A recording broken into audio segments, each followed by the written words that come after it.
All right.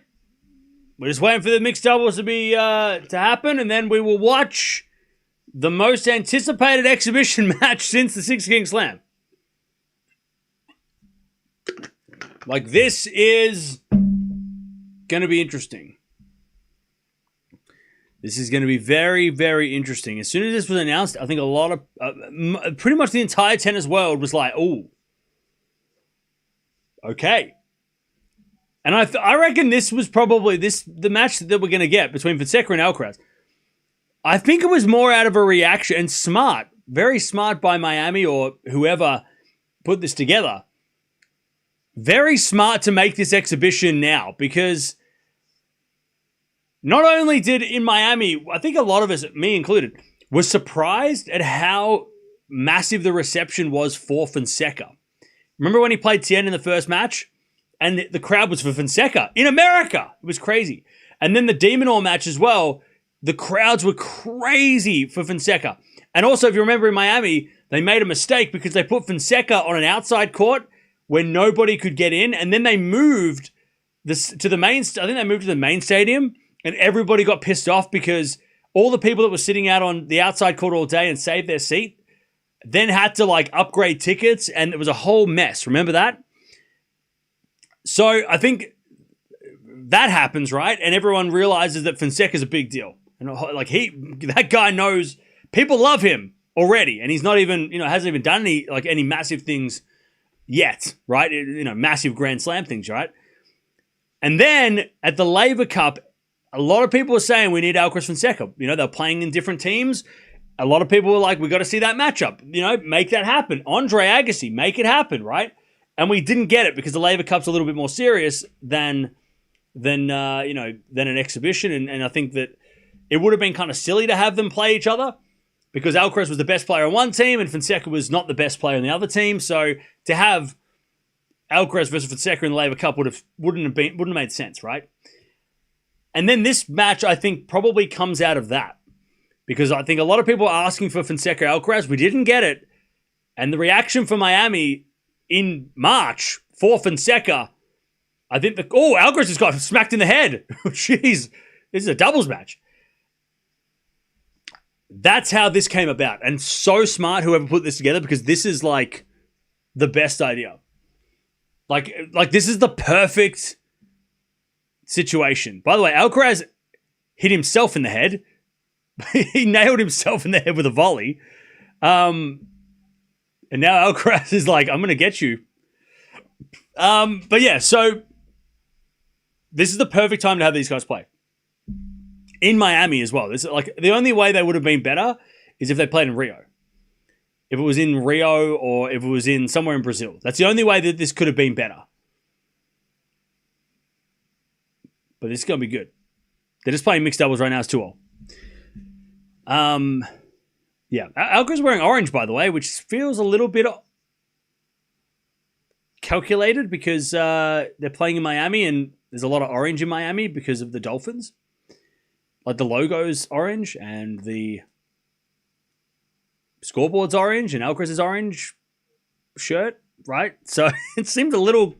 He wasn't wearing orange yesterday. Seems a little bit calculated. But Sabalenka's up 2-1 against Osaka. But yeah, this is going to be really fun. It's going to be really fun. They've never played in real life. First time meeting between the two. If you don't know who Fonseca is, where the hell have you been? You obviously haven't been here because I've been talking about Fonseca before we even watched him. This time last year, before the Next Gen Finals, we were talking about Fonseca. Hadn't even watched him. Never even seen him play in real life. And we were like, this guy's going to be great. Never seen him, but he's going to be great. This year, we all know what Alcaraz did. He won slams, blah, blah, blah. But Fonseca, more importantly, what he did. He finished the year off by winning a title in Basel, right? We're going to go backwards from what happened at the end of the year to the start of the year, right? We're going backwards. He wins in Basel, which is an indoor hardcore tournament, 500 biggest trophy of his career so far. He did lose in Paris to Hashanov, but by then he's probably a little bit tired, so give him a break. Laver Cup, came in, won his match, helped Team World get off to good... He beat Caboli. Now, beating Caboli in September, okay, good win, But considering what Caboli did at the Davis Cup for Italy, beating Caboli in a team event is a pretty big deal. That's a good win. Because Caboli, he carried Italy. You know, Berrettini helped, obviously, but Caboli was one of the big reasons why Italy won the Davis Cup. And Fonseca beat him in straight sets in the Laver Cup, so that's huge. He also beat Tsitsipas in the Davis Cup round robin, which was the qualifier stage, in a 3-setter on a hard court, which is huge. I know Steph's not been great, but still, great win to beat Tsitsipas. I think it might have been in Greece as well, which is interesting. He made the second round of the US Open. He made the third round of the French, third round of Wimbledon, and the second round of the Australian Open. So he won he didn't lose a first round of the Slam this year. He also qualified for the Australian Open and then went on to win a match. So he played 5 matches in Melbourne. Beat Rublev, of course. He won a challenger event at the start of the year. We're going backwards. I'm just chopping and changing. We just keep up. He won 2 challenger events. One in Phoenix, where he beat Bublik in the final.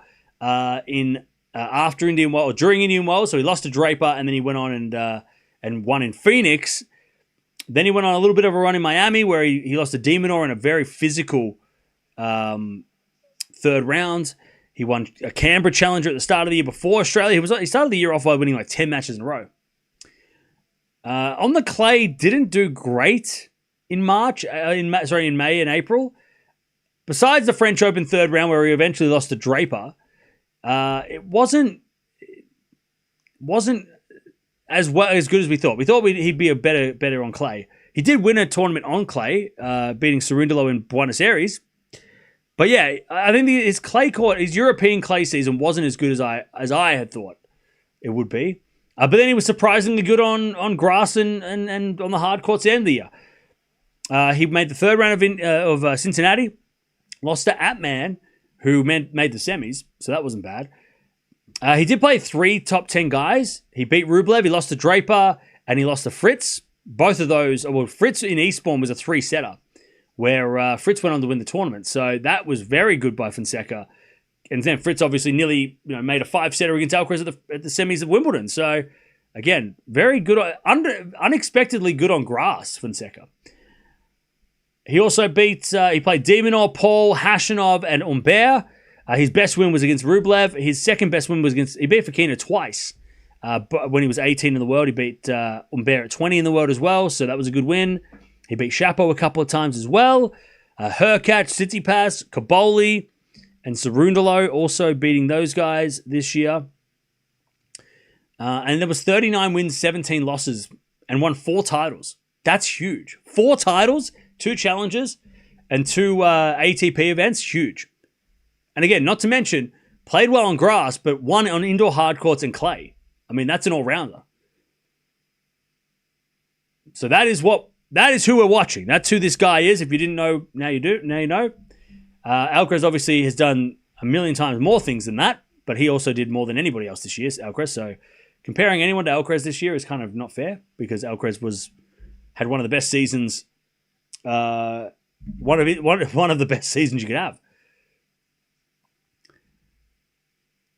So yeah, so let's see. They're 6-all in this tiebreak, and then they're going to play the match.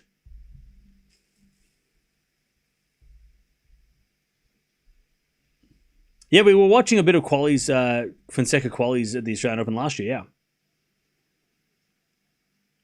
It's a pity that he got beaten by Jarry at Wimbledon, yeah.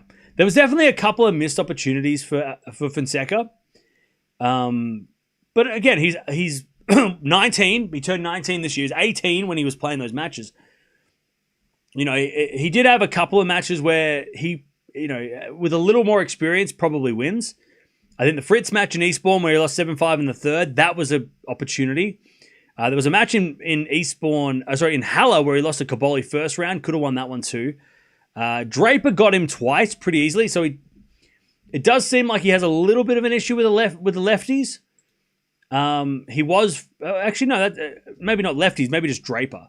He did beat Shapo twice, and he beat Humbert. So, but yeah, against Draper, Draper was a bit of his kryptonite, at least the couple of times that he played him. But yeah, his clay season was a little bit underwhelming compared to considering what we thought was going to happen. But he did lose to Tommy Paul, right, on a clay court. Not bad, right? Tommy Paul's not someone to not someone you should discount. Yeah, but losing to Sonigo in a 5-setter in Australia, maybe next year if he plays that matchup, he doesn't lose that match. So, yeah, he had a couple of tough losses. Like, what could have been, right? Sonigo, I think, made the quarters of Australia. So he loses to him and he goes on to win, makes the quarters. And then, yeah, he loses to Jarry at Wimbledon. And Jarry, I think, went on to make the next round and lose. Who did Jarry play? Did Jarry play Alcaraz?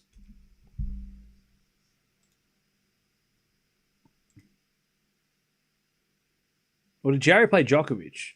No. I thought Jarry played someone big.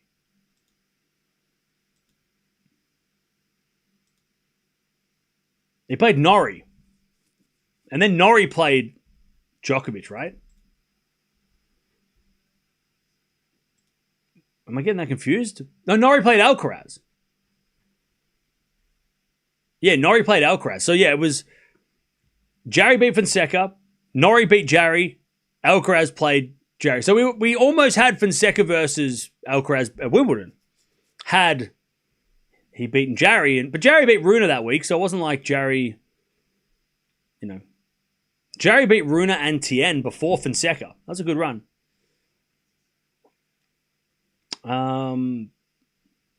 Yeah. So yeah, but again, it was his first full season, and this kid's only going to get better. He plays a lot more like Alcaraz than Sinner, if you have to compare him to those guys. He's definitely more of an Alcaraz. Definitely got more of an Alcaraz, plays like that kind of aggressive. He's got a massive forehand. Plays that aggressive game that Alcaraz has. Shot making, right? A little bit riskier than Sinner, right? Sinner's a little bit, he plays a lot more percentage play than Alcaraz, and Fonseca plays a lot more like, he'll risk it. To hit the winner, he'll risk it. He doesn't play as safe. He's more of Sinner with aura, in my opinion. Yeah, he doesn't have the, he plays a lot. He'll hit a lot of errors. In his worst matches, Fonseca this year, he hits 50 errors, right? We've seen some times where he's played shocking, which is more to like Alcaraz, right? Alcaraz has times where he plays ridiculously good, but then there's times where Alcaraz loses and you're like, wow, what a terrible match. The Norrie match in Paris, right? Alcaraz played shocking. Whereas Sinner doesn't play shocking matches. So Fonseca, I would say, is more on that Alcaraz level of, when he's good, he's great, but then sometimes he can really, stink it up at times. He doesn't have the consistency as Sinner does. And Sinner doesn't really play risky tennis, does he? Except for when he's playing Alcaraz, because he has no choice. All right. Pegula and Alcaraz won the doubles. So let's see what we get here. They're going to warm up and we're going to get this match done. By the way, crowd has arrived and they're very loud. So the tennis channel were right. They just didn't turn the microphones on before. Fonseca will continue to work on his fitness. He's young. That's been something this year that's really surprised me, though. Even though he's young, his fitness hasn't been the issue. He hasn't he's had moments where he's had physical problems, right? There's been issues, but there's been matches where you're like, oh well, he's clearly tired. But for the most part, he's been pretty good. He hasn't seemed to. His losses haven't come down to cramp or haven't come down to injury.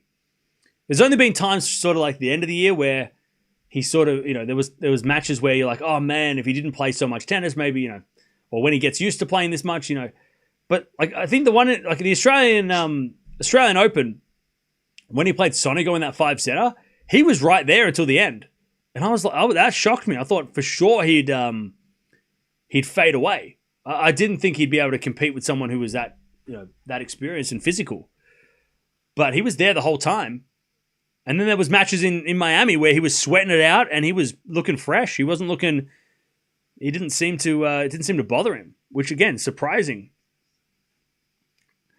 So I think physically he's probably ahead for a guy his age. He's probably ahead of the curve, right? I mean, as an 18, 19-year-old, you're expecting cramp in a final set, or you're expecting physically physically he seems like he's 25. Like, that's what it felt like. Like, he's physically, he's much fitter and much better than his age, which is great because it means that he's more likely to do crazy shit earlier, right? Especially if you compare him, and we're going to do this because everyone's going to do this, comparing him to Alcaraz and Sinner. Like, Sinner at 19, a lot of cramp. Like, he still has physical issues, Sinner, at times. Not as much. But Sinner at 19 was a lot more physical development needed than Alcaraz, than Fonseca. Fonseca, it's more just an experience thing, I think, for him. Getting a little bit more experience in these bigger matches and longer matches and how to recover. Learning how to recover. He's already stronger than Sinner at 19. Well, yeah, I mean, physically, for sure. I don't think he's stronger than Alcaraz at 19, because Alcaraz at 19... I mean, Alcaraz that's why I compare him to Alcaraz, because physically, Alcaraz, yeah, he's had his moments where he's cramped, right? We've seen those. But it didn't seem like Alcaraz went from he didn't have that period of time where his body failed him, right? He seemed to do, like Rafa, just 18 years old and he's a man. Like, he's built like a 25-year-old at 18. Alcaraz is the same. Yeah, Alcaraz has had injuries, right? But that's different to being lack of condition, right? And then you look at guys like Draper or Sinner or Runa, right? Who cramp or physically are not, at a young age, they weren't physically on the same level as those, Medvedev, Zverevs, right? Because they were younger and they just didn't have the time in the gym, right? But Fonseca doesn't seem to have that. Physically, he's ready.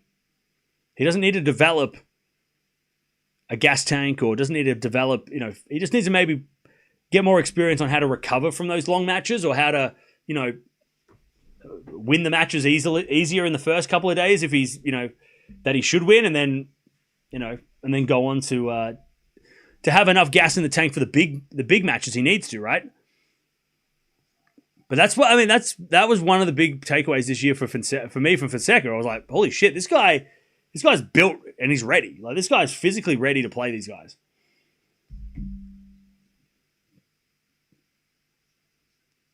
And he's got a great attitude. I loved. I want to get the right quote. I want to get the quote. I need to get the quote right because it was such a this moment at the Labour Cup was so interesting and so telling, to just think of how he is thinking about these guys, right? What did he say? He said, I know he's Carlos. Everyone knows how good he is. This is what he said to Fonseca said this to Cerundolo, who's obviously got way more experience. He goes, and this is when Cerundolo played Alcaraz. He goes, I know he's Carlos. Everyone knows how good he is, but you can beat everybody. Yes, he's playing unbelievable, but I don't give a fuck about Carlos. And I was like, what? Are you allowed to say that? Are you allowed to say that? But that's the attitude, right? I love that because he's not. Yes, there's going to be respect, but he doesn't fear them. He's like, yeah, I know he's Carlos Alcaraz and I know what he's done, but also you're pretty good too. Now he's got, and if he's saying that to other players, like to Cerundolo, and going, hey, you can beat this guy. Yeah, okay, he's Carlos Alcaraz. Whoop-de-doo. But then, what's he saying to himself? He's probably if he's believing in Cerundolo, he's got bigger self-belief probably as well, right? Crazy. That was, and sure, that pep talk didn't work, but the fact that that's how he was thinking about Carlos, that's what he was. And of course, it's people are going to be like, that's so disrespectful. It's not disrespectful in that moment because it's, you're trying to rev up your teammate, right? You're trying to get your guy to try and, trying to coach your guy, right? But for an 18-year-old to tell that to someone who's experienced and to say that about somebody who's won 6 slams, that is just so insane. And I love it. I love that that's his, I hope he's saying that to himself too, right? That he's going this is Carlos Alcaraz, I don't care. Jannik Sinner, I don't care. I'm good. I know how to play tennis too, you know? Like, I love that. What did I hear the other day? I heard a really interesting quote the other day when I was watching the cricket. What was it? It was a formula. It was like arrogance plus humility equals confidence. Right? And I'm like, that is so good. And that's what he's got. He's got the arrogance to say, I don't give a fuck about Carlos. But he's got the humility to also, respect and go, yeah, look, these guys are pretty good. And that equals the confidence. And he's got confidence.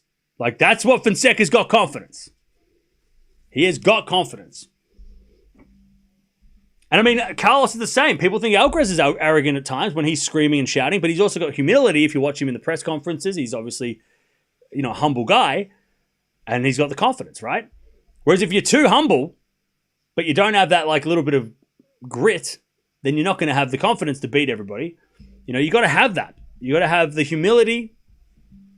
You got to have the arrogance, right? And combined is confidence. I'm like, that is such a great quote. And Fonseca's got that. Like that, he's got that, 100% got that. I mean, if you watch his press conferences, you know that he's not arrogant in the press conference. He's humble in the press. But he's got that arrogance of like, I don't know how to play tennis. I don't care who I'm playing. And this is going to be fun to watch. This is going to be fun. Let's see if he brings that today. Because if Fonseca brings, if the first games here will be very interesting to see how serious this is. Because yesterday, Alcaraz was playing a circus match against Tiafoe. And I love Big Foe and I love Carlos. But yesterday, when they were playing in New Jersey, that was a fun circus. That was not a serious tennis match. That was a fun, proper exhibition, right? They were doing tweeners. They were playing trick shots. They were laughing. They were high-fiving. They were just mucking around. If Fonseca's covered out here and played a little bit serious, Alcaraz cannot smile and muck around. This is going to be real. This might get real in a very quick time. I think they'll still have some trick shots and some fun, but I reckon this is going to be a lot more serious. Because I think Fonseca's going to... This is a big opportunity for Fonseca to show everybody. Some of you guys might have never seen Fonseca, but you're watching this because of Alcaraz, and you're going to see what this kid can do. So he's going to want to put on a big show, right? He's going to want to show everybody what he can do, and not just be like, oh yeah, I'm the hitting partner of Carlos Alcaraz today. No. Fonseca wants to show that I can do this too, I can play this match. This will be competitive, not like an exhibition, yeah. By the way, crowd is packed right now. They are there now. A lot of Brazilian jerseys around the stands too.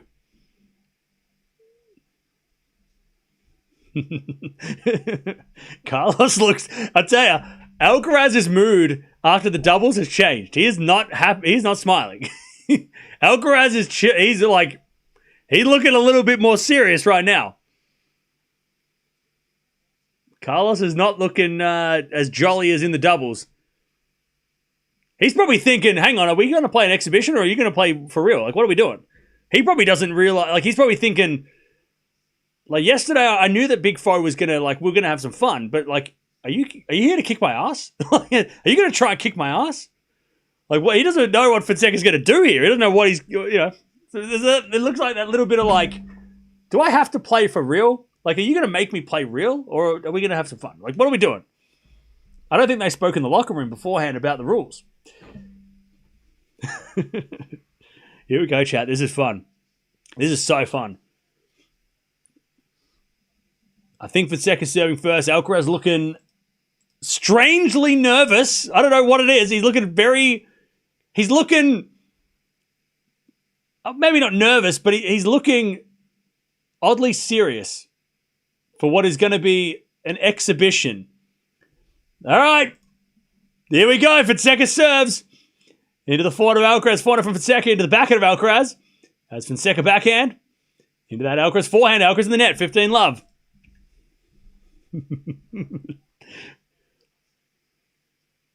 Yeah, Alcaraz he's looking down. He's looking a little, he's looking at the ground. Again, I think Alcaraz is just like, okay, what are we doing here? What are we doing? Because I think Fonseca's come here to prove himself. Has got a backhand slice from Fonseca into the forehand of Alcaraz. He shanks it and goes long. It's 30-love. 30-love. And again, we know it's an exhibition. But for Fonseca to get a win over Alcaraz in this match goes a long way for his confidence. It probably doesn't affect Carlos that much as he serves an ace out wide 40-love. But also, you would think that Alcaraz is going to be a little bit of ego involved too, right? Of like, I don't want you to beat me. Like, I don't want you to think you can beat me. You know, I'm the number one in the world. I'm Carlos Alcaraz. I'm not going to get shown up by you. You know? Also, I don't think Alcaraz has ever lost to somebody younger than him. Is that still a thing? And Alcaraz is playing someone younger than him. Even though it's an exhibition, I don't think he's... somebody remind me. Has he lost to somebody younger than him? Who has he lost to? Who's younger than him? It's still a thing that he's undefeated against guys that are younger. Okay. He's never lost to anybody younger than him. Yeah, so that is also... that could... Even though it's an exhibition, it could still be at stake here because Fonseca is 19. I mean, he's not even just younger. He's 3 years younger. All right, Alcaraz to serve. Yeah, Feast was close in Monte Carlo, but didn't get the win. All right, backhand passing shot in the net. Nice from Carlos.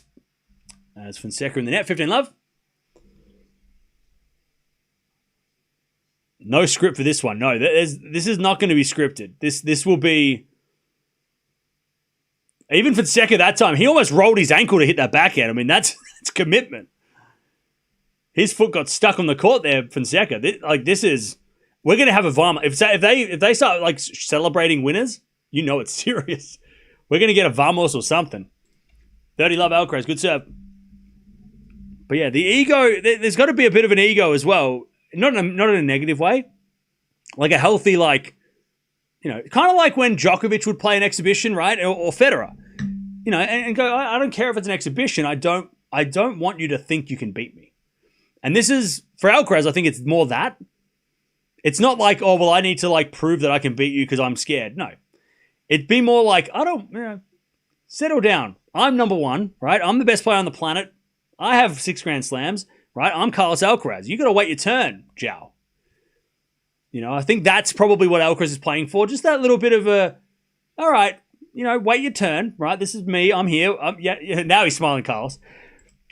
Whereas Joao's going like, I'm here now, right? It's, again, it kind of has that bit of a, I don't want to say Federer Nadal or Djokovic Federer, right? But it's like, you know, Alcaraz is what Federer was in 2006-7, right? He's like he is the guy. And then there's these young guys coming through that are going to try and prove themselves by beating Alcaraz. And Fonseca is kind of like that, you know, okay, is he going to be a problem? And Alcaraz is like, well, I don't want him to be, I don't want anyone to think he's going to be a problem. If Alcaraz wins this, we're all going to think, well, okay, maybe Joao's not ready yet. Love 15. If Alcaraz loses, the media will have a field day. Yeah, look, at the end of the day, if Alcaraz loses, it is an exhibition. It doesn't matter. It doesn't count. It might matter. It doesn't count. Like the question for me, if Joao does it, if he does beat Alcaraz today, it's cool, but it's also like you got to do this next year for real. I don't think anybody who's going to take the result super seriously and say, "Oh my God, Alcaraz has got a problem." We've got to remember what we're watching, right? Definitely confidence for Fonseca though if he does win, but I don't think Alcaraz is going to lose any sleep over it. 15-all. Is it a 4-4 rally? Alcaraz hits it long and it's 30-15. Let's say Alcaraz hitting a lot of errors. And I'll say this again as well. Not great preparation for Alcaraz yesterday, playing against Tiafoe in a completely different, like, completely different vibe, right? A completely different energy where he's going, and a completely different mindset, right? He's going into a Tiafoe match where he's like, oh, we're going to hit tweeners, we're going to hit underarm serves, we're going to have fun. Then to go and play this match, which feels like the first round of a 1,000, Alcaraz hits a long 40-15, right? Like, he had to, like, Alcaraz's level, he's got to raise his level today because Fonseca's not playing like Tiafoe did. And even though Big Foe won yesterday, again, I don't think anybody cared about the result, but the difference in like, what's the word? What word am I thinking? What word am I thinking of? The level, like the intensity has obviously risen as Fonseca gets to 2-1 in this match compared to yesterday, where yesterday was all jolly and fun and we're all having fun, we're high-fiving and nobody cares. This match is like like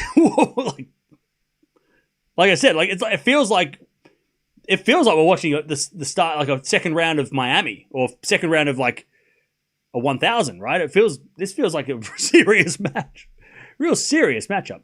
By the way, Sabalenka's up 5-4 against Osaka.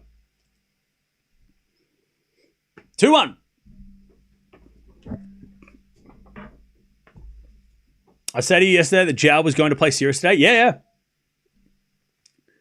And I think if I would have been disappointed if Fonseca came out here and played and didn't take it seriously, because for him this is an opportunity to show the world, you know, what he can do. Right? It's an exhibition, right? It's an exhibition, but it's also a way for him to exhibit to everybody, like, you should watch out for me. I'm going to be a pretty big deal, right? A lot of people don't know who he is. A lot of people might have heard of him, but some people might not have watched him, right? He played against Rublev, beat him at the Australian Open. That was his big breakout. He had some big matches after that as well, but didn't win all of them. But for him, this is an opportunity to show everybody, like, I'm dangerous. So if he didn't take this seriously, Fonseca, I would be disappointed because, an opportunity for him to show the world against the best player in the world, right, the number one in the world, that I can hit some tennis balls. I can play some. I'm pretty good, 2-1.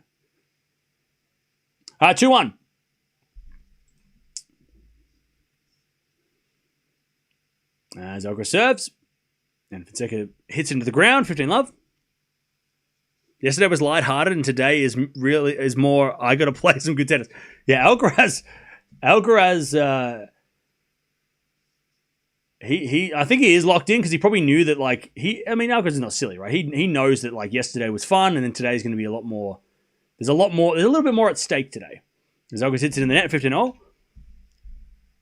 Anisimova beat Pegula in straights. Paul beat Kyrgios in a tiebreak. 3-setter. Also, Sabalenka just won the first set 6-4 against Osaka. 15-0. As that goes out by Fonseca, 30-15. And already, Alcaraz is not smiling. There is no smiles. Both these guys are locked in. As it a forehand cross court into the forehand of Fonseca. That's a great shot down the line. Alcaraz slicing the net. Okay. 30-0. Fonseca already making Carlos run. And Alcaraz having to do a lot more work than he probably wanted to. As Alcaraz serves in the back of Fonseca. Serve and volley. Alcaraz with a drop shot winner.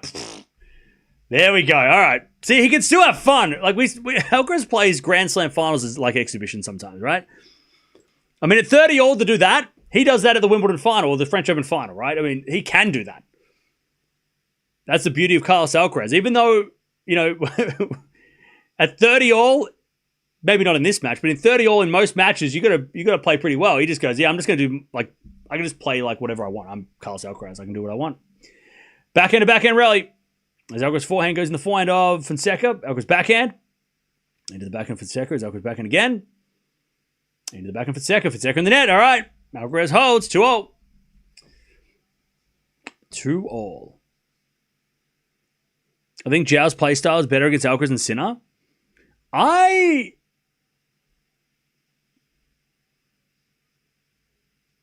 Maybe. I mean, it's hard to know until he plays both of them for real. Even this match, right? We might see some glimpses of Fonseca pushing Alcaraz and we'll go, oh, wow. But until he plays them in real matches when the stakes are real and high, we've got to see him play both of them. Because if Fonseca has more of an Alcaraz-Rune type of aggression, he might be able to break through Sinner, right? Because Sinner does struggle against those guys who are old. Even Chapo, right? Last year at the US Open. If Fonseca is able to play that game against Sinner, it could work. It could work, right? Because some of Sinner's toughest matches have been against the guys who have blasted the ball, and Fonseca can blast the ball. But we've got to see him play both of them in a real match before we can do anything. And Fonseca shanks that love 40. So this is what happens with Fonseca as well. Like Alcaraz when, maybe 2 years ago, Alcaraz when he would, play some incredible shots, but then he would also miss some incredible shots. Fonseca isn't as clean hitting as he could be yet. Love 40. Alcaraz get the break. Fonseca drop shot goes in the net, and there's the break. And he does throw in sloppy games, Joao. And that was one of them. 3-2. And even though Alcaraz does look relieved. That's probably like, oh, good. Good. This guy's not going to, make me look bad, right? Good. Oh, this guy does make errors. All right. Now Alcaraz can go, okay, cool. I'm winning. 3-2. I'm up. All right. Yeah, he can. Yeah, Alcaraz could take a breather now and go, good. Good. Shocking game by Fonseca, but that's probably a relief for Alcaraz at least. Okay, good. All right. 3-2. Alcaraz with the break. Fonseca is also built completely different to Rune and Alcaraz. What do you mean built? How do you mean? Oh, bigger frame. You mean physically? Yes. He is a bigger dude for sure. Definitely is bigger.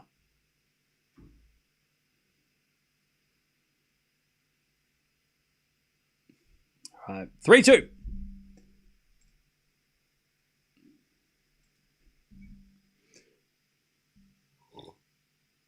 Is Fonseca realistically the only one who can join Alcaraz? No.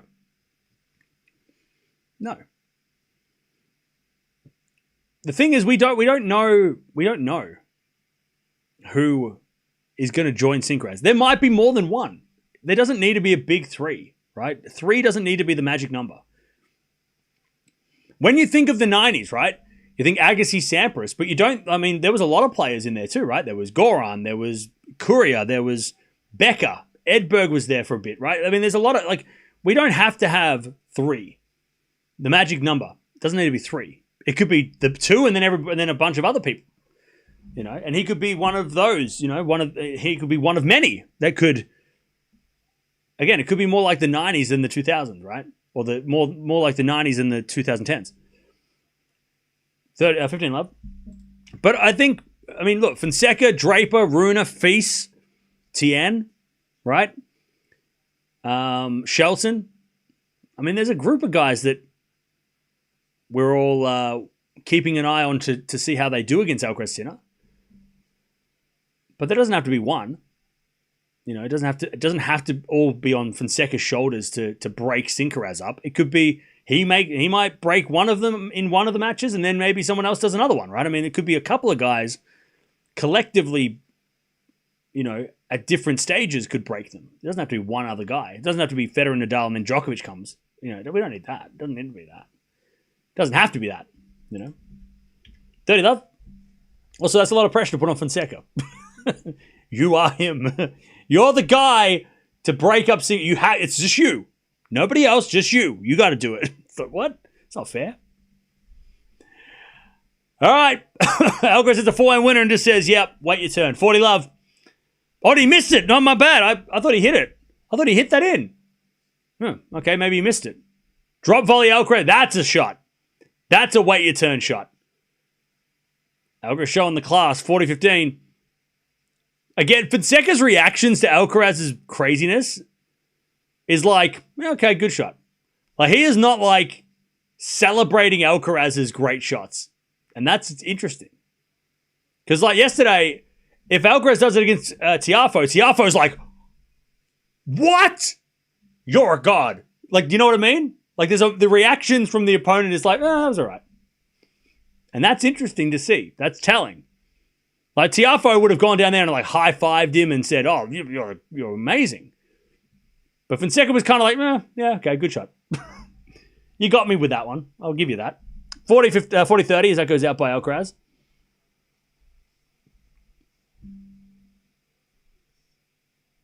Oh, this crowd is going crazy when Fonseca wins a point. Like, they are whistling and going nuts.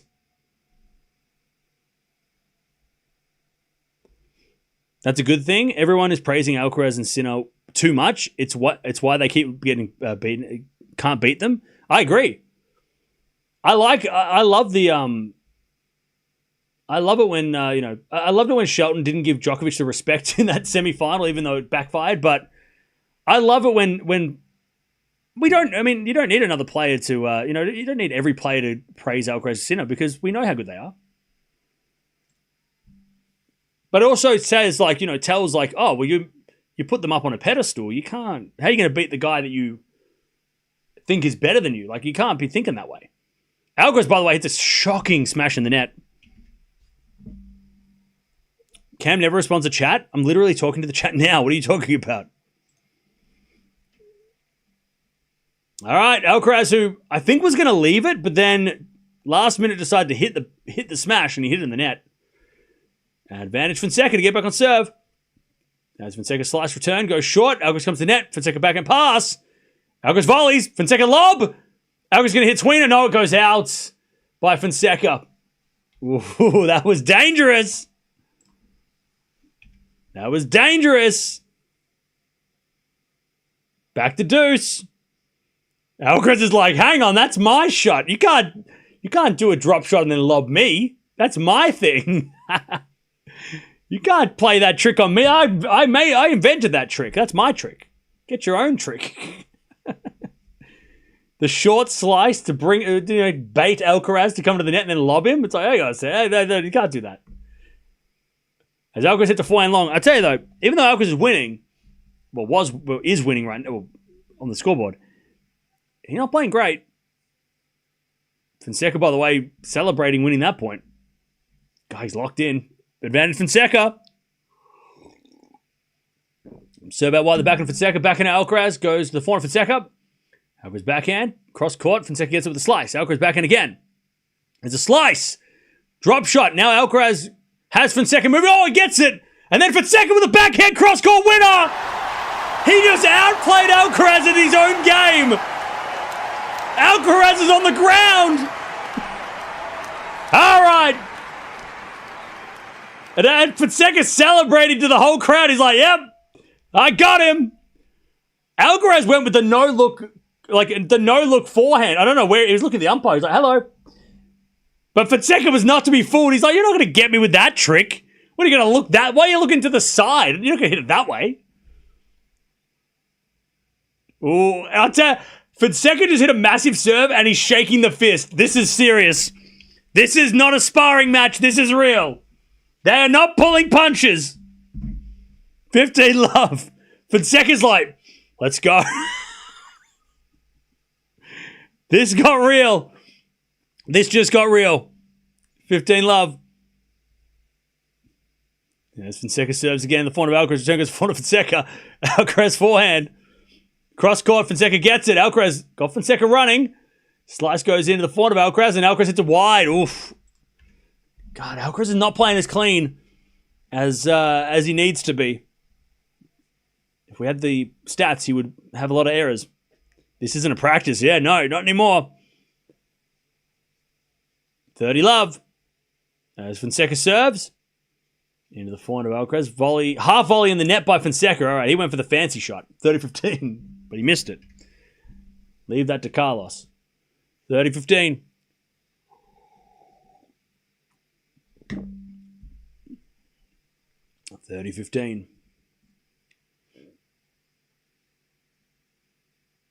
As Alcaraz shanks the return. Oh, it goes wide. Jeez, if that goes in, that's very hard to get back. That had some weird, like, shanky frame spin on it. But it just missed. 40-15. Who won the Kyrgios match? Tommy Paul. There's been a serve and volley, but it's in the net by Fonseca. Fonseca's not doing great at the net. He's trying to serve and volley or, come to the net and do a half volley and stuff, but it's not working. All right, 40-30. To get the lead, Fonseca. As Alcaraz in the net on the return. All right, Fonseca leads 4-3. 4-3. All right. 4-3. Whoops. Sabalenka, by the way. Sorry, Osaka's up 2-1 in the second. This is nice, yeah. This is nice. I wish they would show the stats, but they're never going to for an exhibition because they probably don't have a stats guy. Oh, they're just showing the replay of the Fonseca. He's got Alcaraz on the ground. I mean, that's a moment. And he celebrates with two hands. He's like, yep, got him. That's a moment, that is.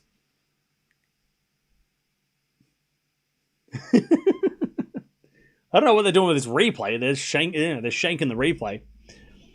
Alicia didn't get blown away at 6-2. I mean, that could happen in a real match. We know Alcaraz could do that. But, yeah.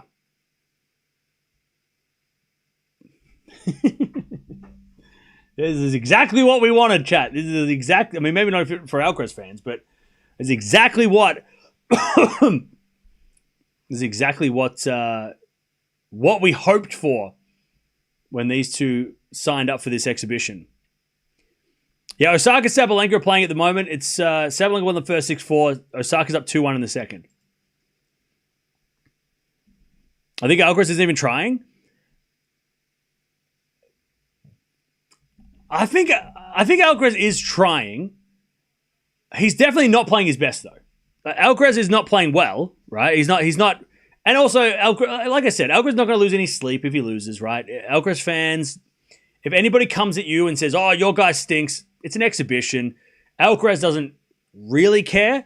This is more of a pride thing, right? You don't want the young guy who a lot of people expect to do things and be one of your biggest competitors. You don't want to give him any sort of a win before, even in an exhibition, right? So I think it's more, for Alcaraz, it's more of it's more of pride, right? And also he's never lost to a guy younger than him, so he probably doesn't want to, he doesn't want to give anyone anything, right? But it doesn't matter, right? It matters more for Fonseca to win than it does for Alcaraz to lose. Like, Fonseca can take a lot more confidence from beating Alcaraz, but Alcaraz is not going to go home and cry about this, and he's not going to fear Fonseca because he knows at the end of the day, well, I didn't play very well, and if I play my best, I can probably beat you anyway. So, I don't think it's more just a pride thing for Alcaraz to just not allow this young kid to get any sort of win. Right, not to give him any sort of confidence or any sort of any belief. Right, he wants to say, you know what, you're a very good player, but also I'm better because I beat you. 15 hole. You know what I mean? As that goes out by Fonseca, 30-15.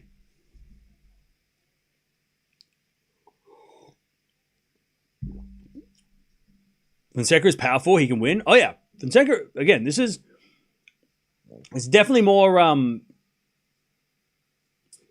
It's more important than Fonseca does well or plays well. He is showing the world what he can do. We all know what Alcaraz can do. We all know that he can play better than he's playing right now, and we all know that if he loses to this guy, it doesn't matter.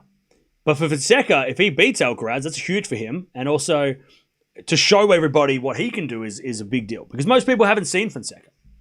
He's a new name to a lot of people. He's not mainstream. He's not Alcaraz. He's not Sinner. He's not, he's not a household name outside of maybe hardcore tennis fans in Brazil, right? But a lot of people are probably watching him for the first time today, and going and probably thinking, "Holy shit, who's this guy? Who the hell is this guy?" 40-30. Fonseca be blasting some of these shots. Yeah.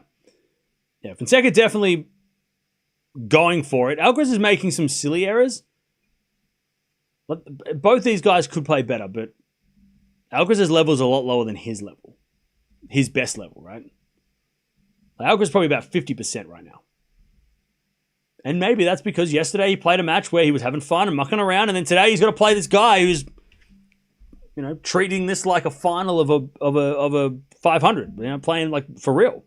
Like Fonseca's playing a lot different than Tiafoe did. Backhand to backhand rally. As Alcaraz with the forehand now to the backhand of Fonseca. Alcaraz forehand again. As Fonseca goes wide with a forehand down the line, and Alcaraz gets to advantage.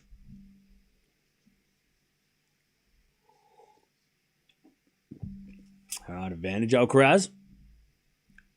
It's huge for Fonseca's belief. I agree. As the return goes in. No. It was apparently a fault. Second serve.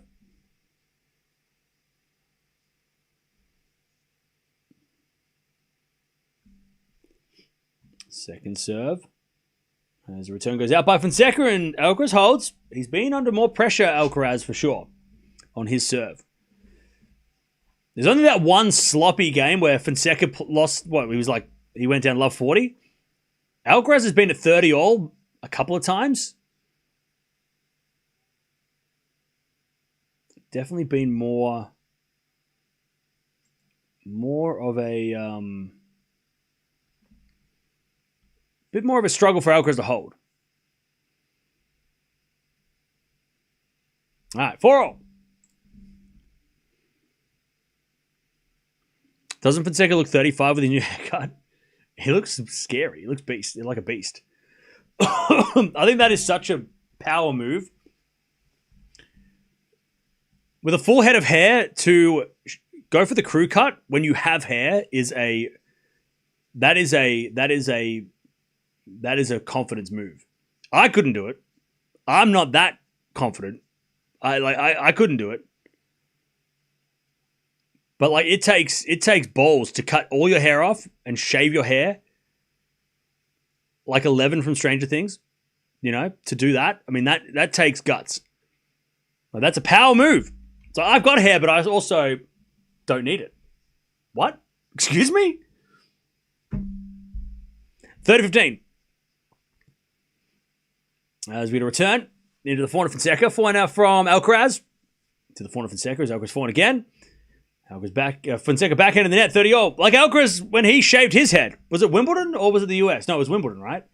When his brother stuffed his hair up and he's like, I'm just going to shave it off. That was a power move.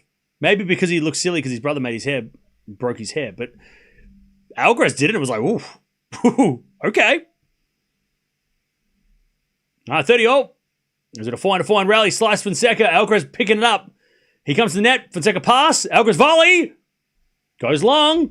Nice pass by Fonseca. 40-30. US Open? Okay, I'm getting confused with the platinum. When did he have the blonde hair? Wasn't that at the US? I thought the US he had the blonde hair. Was it Bold Caraz at the Bold Caraz was US Open, was it? As Alcaraz hits a great return and Fonseca hits it long, deuce. Oh, it was after the US Open he went blonde. Oh, okay. All right. Yeah, I mean, and look what he played. I would say that Alcaraz at the US Open is peak Alcaraz. We haven't seen Alcaraz before or after that play better. For a stretch of time.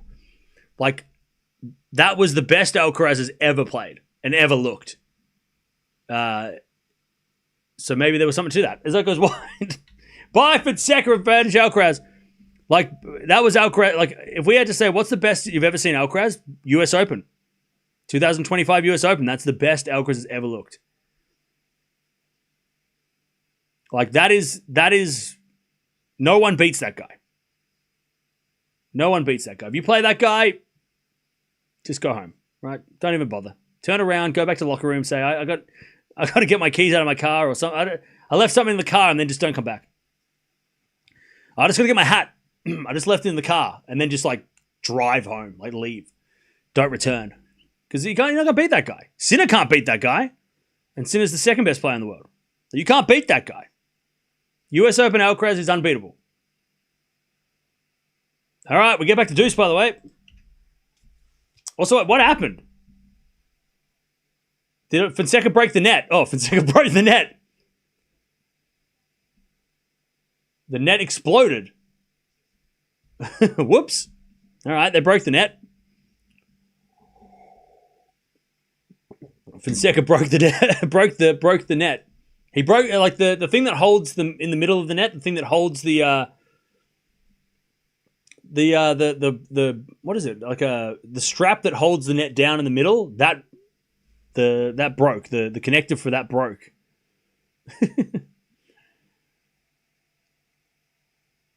It was off a terrible serve, to be honest. I mean, that was a shocking serve by Fonseca. He smacked the ball into the ground almost, and it broke the net. It was a horrible serve. Fonseca's like, oh no, what have I done? All right, we can't play anymore. Let's just call it a draw. We'll just call it a draw. All right, 4-4, draw. All right. It's a draw. We can't play on. The net's broken. We'll play again. We'll try again next year.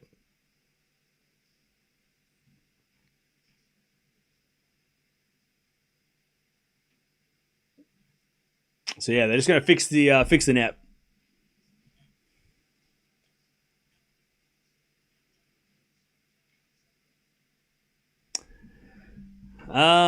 Let's move this match to a squash court. Now we're going to move to a swimming pool. They're going to play in an empty swimming pool. That's the next move. We're just going to put in an empty swimming pool.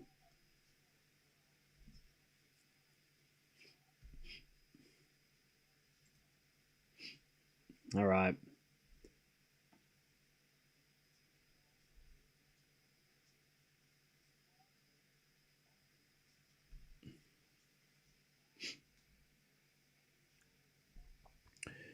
Empty swimming pool hardcore, yeah.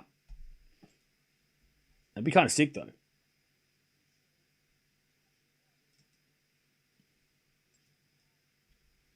Move to a pickleball court. By the way, Sabalenka is 6-4 first set against Osaka, but Osaka's up 3-2 in the second.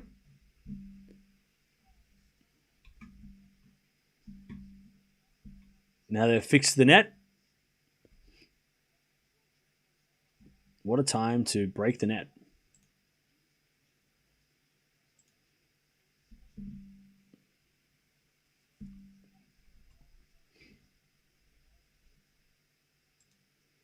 All right.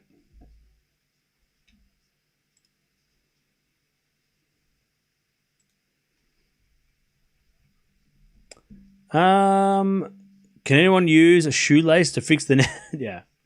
All right. What a time, though, because now it's deuce. Second serve, I think. Or are they going to do a first serve because it was a... Is it a first serve? Yeah. First serve because of the interruption. All right, deuce. So Fonseca broke the net and gets a first serve. All right. That seems fair. Good serve down the tee. Return goes to the forward of Fonseca. Alcaraz forward on the stretch. That's Fonseca with a drop shot. Too good. Advantage Fonseca. Alcaraz with a laugh, but he fooled him. Chat, and look, again, I know it's an exhibition, so don't fight me. Sinner can't do that. Sinner can't do that. Sinner tries. The reason why Sinner thinks he needs to do that to beat Alcaraz, and maybe he does. But like Sinner can't hit drop shot like that. That was perfect. Nobody hits drop shot like that against Alcaraz except for Marijan that one time once. Remember? Anyway, it's 5-4. Don't bring up Marijan, all right? We can't say Marijan. It happened once. But like that's... If Fonseca can do that, that's interesting.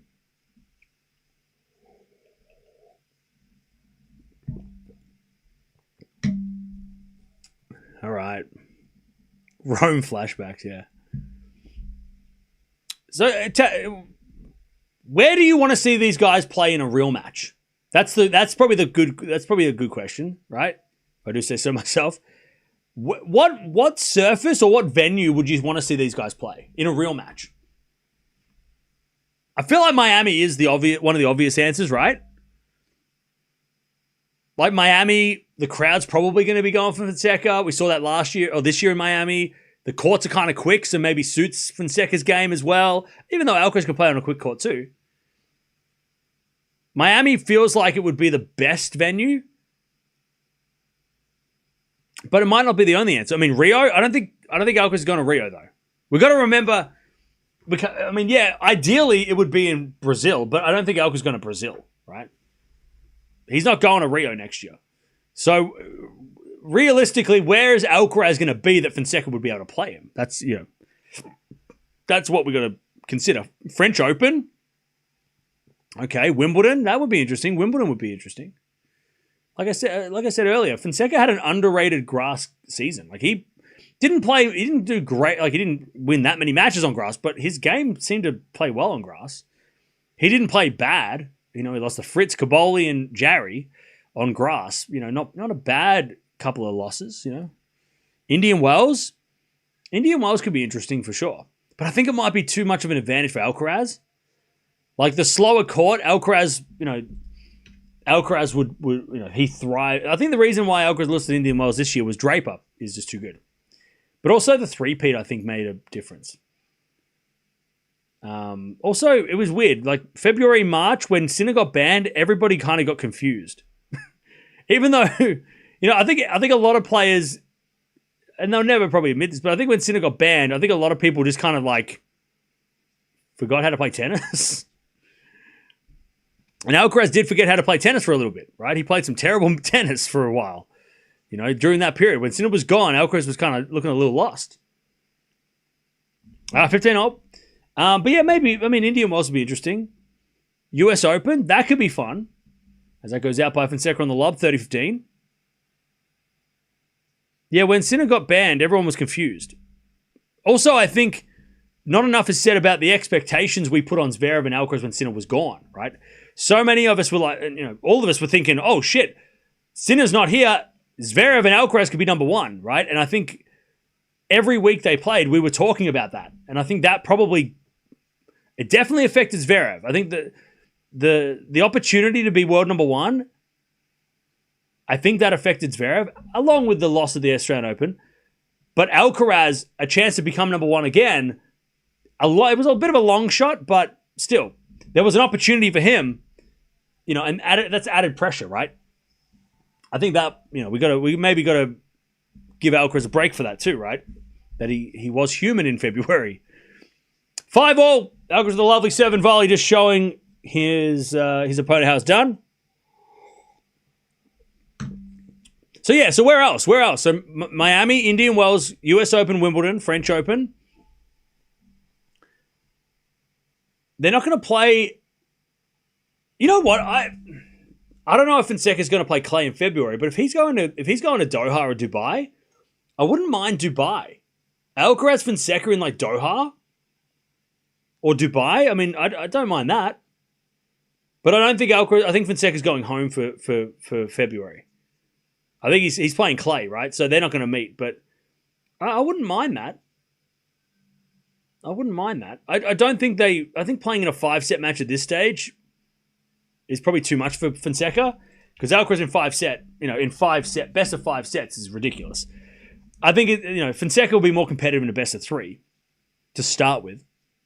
Madrid, that's actually not bad. Monte Carlo or Madrid. Madrid with the slightly faster courts could be interesting, as Fonseca's a lovely forehand winner. 15-30. Barcelona or Madrid. I think Madrid with the quick courts could be fun. That could be fun. Alcaraz has done really well in Madrid, though. He kind of loves it.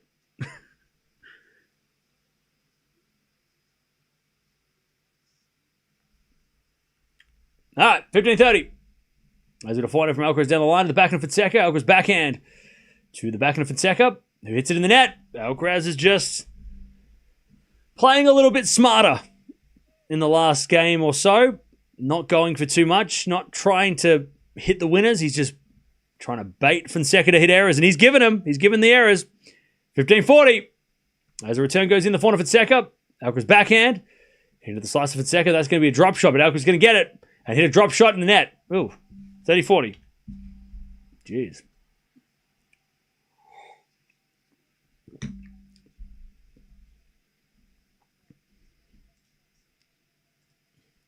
All right. Osaka 4-3 in the second against Sabalenka, by the way. All right. 30-40, still break point for Alcaraz. By the way, first set, 41 minutes. It's been pretty quick for a 5-all, but also it's been a very close set. And that goes in there by Fonseca on the backhand. Alcaraz breaks 6-5. And there's the poll. And Fonseca looks a little disappointed himself in that game. He's walking to the chair kind of going, oh man, that was a silly game. A lot of errors. He's only played 2 bad games, really, Fonseca on serve, and both of them have been because of his errors. But Alcaraz looking a lot more relaxed again. When he gets that break, he's just kind of, all right, back to business.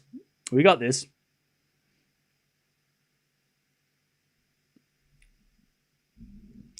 Dubai, Doha could be very interesting. Yeah, I don't think Fonseca's going there though. I would be very surprised if he went to Doha instead of going to Rio. And Buenos Aires, he's the defending champion, so why would he not go there? You know. So if we're looking at, by the way, Sabalenka's given the ball kid a. Is that a ball kid or is that a? Who is this guy? Just a random guy from the crowd. Oh, he's got a good serve. Oh my God, poor Osaka. This is not fair. This is not fair. This guy's a pro. That's not fair. He nearly body served Osaka. That's not fair. Poor Osaka. She didn't sign up for this. Yeah, good. He hit in the net. Yeah, good. Yeah. Get stuffed. Poor Osaka. Osaka nearly got knocked over by a body serve. That wasn't fair. Dude, chill.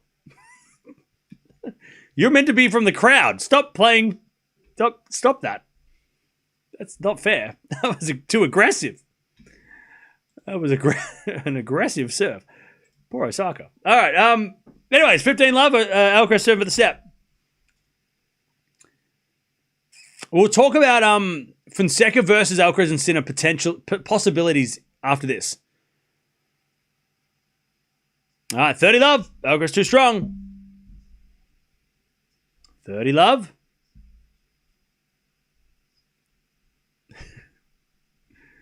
30-love.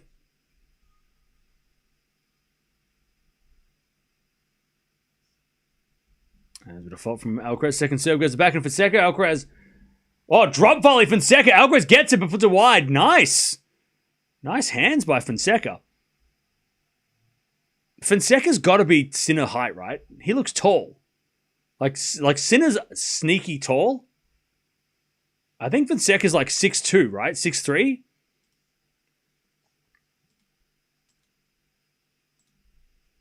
Ah, 30-15.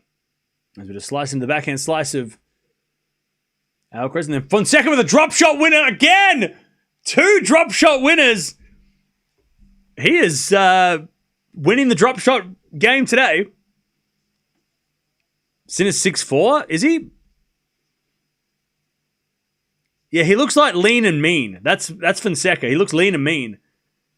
As Alcaraz hit. Oh, okay. Carlos at 30-all goes, I'm going to hit a drop volley, which you won't even get close to. That was... What the hell? I mean, I don't know if did he shank it a little bit? He gave it a lot of height, and that was insane. I take it back. Alcaraz wins the drop shot rallies. Anyways, 40-30. Fonseca hits 2 great drop shots, and Alcaraz goes, come on now, that's just baby stuff. I'll show you a drop shot.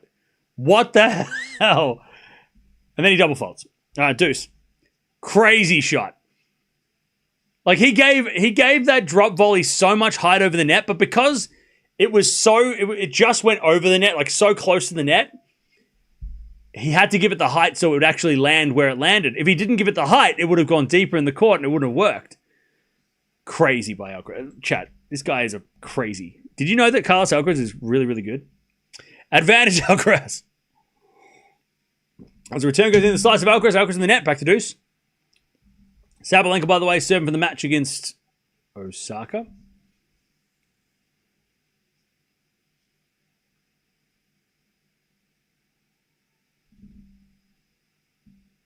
All right. Deuce. As Alcaraz with another great serve. Advantage Alcaraz to take the first set.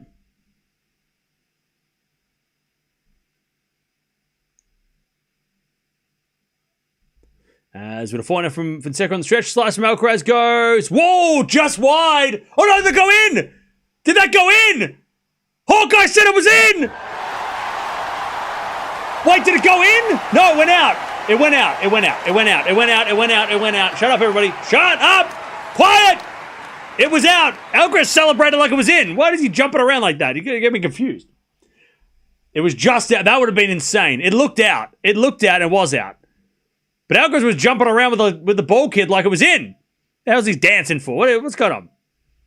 Didn't he realize it's a real match? Stop having fun. Backhand rally. As Fonseca backhand down the middle. Alcaraz the forehand cross court. That was, I mean, if that Alcaraz would hit that in. As Fonseca goes to the backhand of Alcaraz, to the backhand of Fonseca, Alcaraz. Cross court forehand. Fonseca with a slice in the net, and Alcaraz gets another set point advantage. All right. Advantage Alcaraz.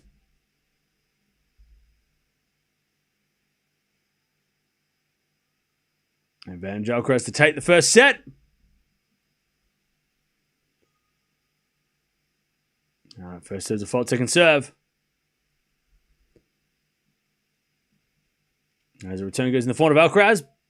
Back in now from Fonseca as Alcaraz forehand cross court. Alcaraz comes to the net with a bounce smash and completely misses it. Carlos is like, what am I doing? What are you doing?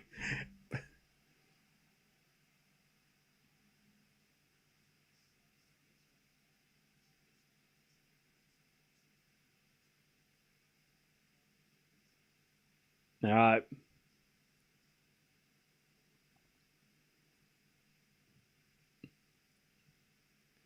As Alcaraz serving volleys, and he gets another set point. Advantage Alcaraz.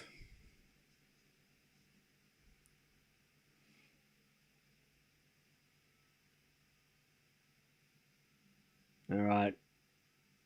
Advantage Alcaraz. By the way, who the hell is this random guy from the crowd that's like taking over this exhibition in Sabalenka's match? Poor Osaka just wants to play. This guy's ruining it for her. She could have broken back. Who the hell is this guy? And who made him the main character? Backhand goes in the line of the forehand of Alcaraz. Forehand of Fonseca sliced. Alcaraz backhand cross court. Fonseca with a slice backhand. Alcaraz comes in with a volley winner. No, it's in the nets! Oh, what a casual error. Carlos is making terrible errors. He doesn't want to win this set. All right. Sabalenka wins, but it doesn't count because it's an exhibition, so who cares? Dude's doing one-handed push-ups. I'm sorry. Who is this guy? Why is he the main character all of a sudden? Nick Kyrgios would be pissed. He'd be like, what the fuck is this guy? Who's this guy come out of nowhere? He's not playing the mixed doubles, is he? All right. Advantage. Anybody else watching the Sabalenka match? Who the hell is this guy? Is he like a paid actor? Who is this guy? Taking over the show. Anyways, what the hell? Backhand in the net. Alcaraz wins the first 7-5 on his like 7th set point. Celebrates as well. He's like, finally. Finally. All right, first set in the bag. Oh, and then this guy, not only does this guy take over the show, ruin Osaka's chances of winning, coming back in the match, but then he steals Sabalenka's racket. And then she's like, can I have my racket back? And he's like, can I please keep it? And she's like, fine.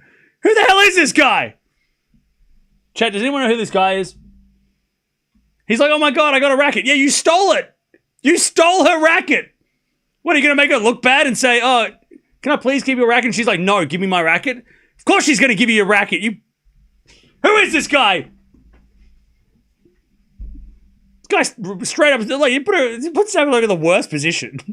Poor Sabalenka. She had to play a whole game against this guy, kicked his ass, and then asked for her racket back. Can I please have my property back?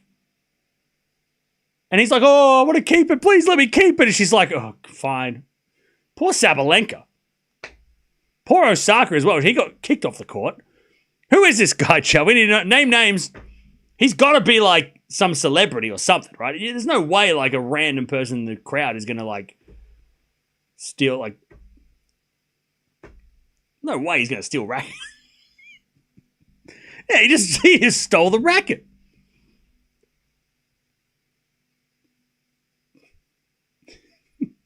You could tell, and I could tell by the faces as well. Sabalenka looked a little bit like she was like, oh, come on, like you've already played 1 point. Like, come on, you. Poor Osaka's like, can I please play tennis now? I came here to play a match, not watch a match.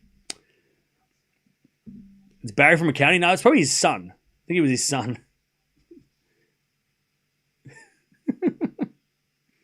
If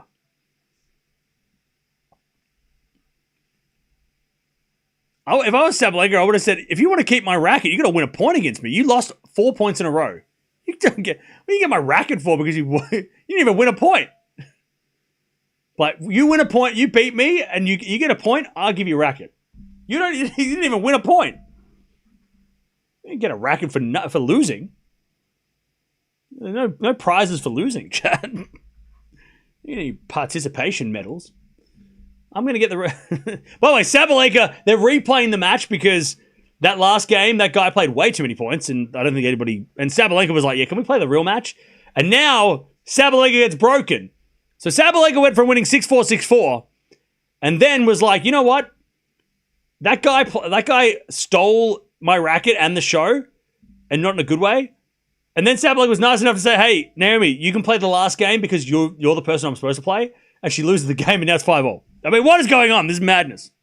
Chat, this is what happens when shit goes sideways. This is an exhibition, but now it's chaos. Madison Square Garden is a circus. I tell you what, Nick Kyrgios would be having none of this. He'd be like, bro, get off the court. I don't care if it's an exhibition. Get off the court. Get out of here. Anyways, 30-all. I wish we were watching that match as well, but they changed the schedule on us.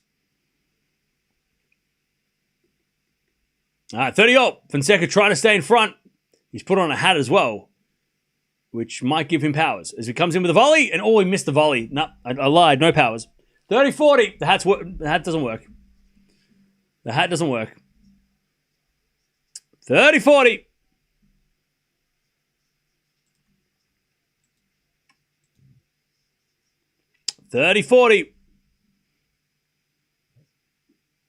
To get the break in the second here, Alcaraz. As Alcaraz chips the return into the forehand of Fonseca. Alcaraz forehand on the stretch. Fonseca with a drop shot. Winner. That's a beautiful shot. That was a great setup.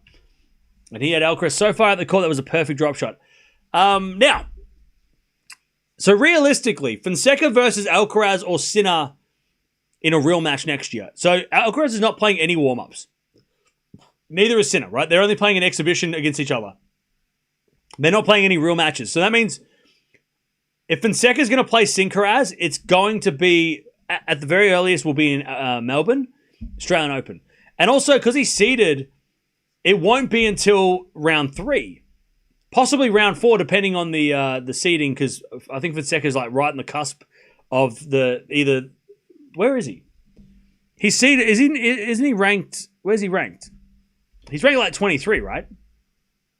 24. So yeah, 24 is like the cutoff, right? So between 24 and 32. Wait, is it 24 and 32? Am I blind? Am I stupid? Don't answer that. I can't remember the formula. I think. Or is it 17 to 32? Sorry, so yeah, so he can only ever play Alcaraz or Sinner earliest in the 3rd round at 24. I think if he's 23 in the world, it's a 4th round. But don't quote me. Either way. Sorry, is it 25 to 32? Sorry, okay. Thank you. Yes. Now I got to remember because it's been since the US Open since we've done this. So yeah, 25 to 32, 3rd round. So 4th round because he's 24 in the world. So yeah, so we won't see him playing either of those guys until the 4th round at the earliest.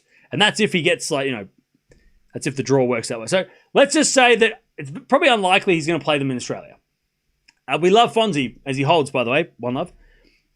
But is he going to make the fourth round of the Australian Open? I feel like that's a little bit of an ask. Too much. If it was third round, I'd say probably, maybe. Fourth round, maybe unlikely. And then we go to February. So then you've got Rotterdam, which I think Alcaraz is going to play because he's defending champion. Buenos Aires at the same time. So they're not going to play Rio. Not Buenos Aires. Not Rio. Buenos Aires in Argentina. Fonseca is the defending champion. So he'll go back to that.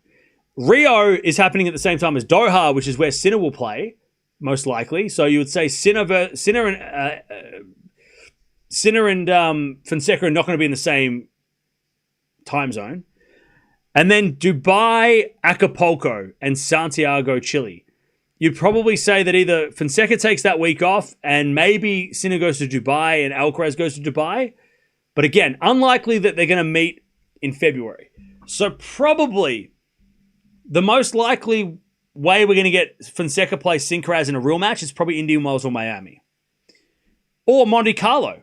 But didn't Fonseca not play Monte Carlo this year? As Fonseca hits a cross-court forehand, but it goes long, and it's 15-40. So the most likely opportunity for Fonseca to take on Alcaraz in a real match, most likely is going to be in March. Indian Wells, Miami. As with a 4-4 rally, Alcaraz comes in with a volley. Up goes a lob by Fonseca, but it's wide. 30-40. Sabalenka wins, by the way. 6-4, 7-5. Beats Osaka in both matches this week.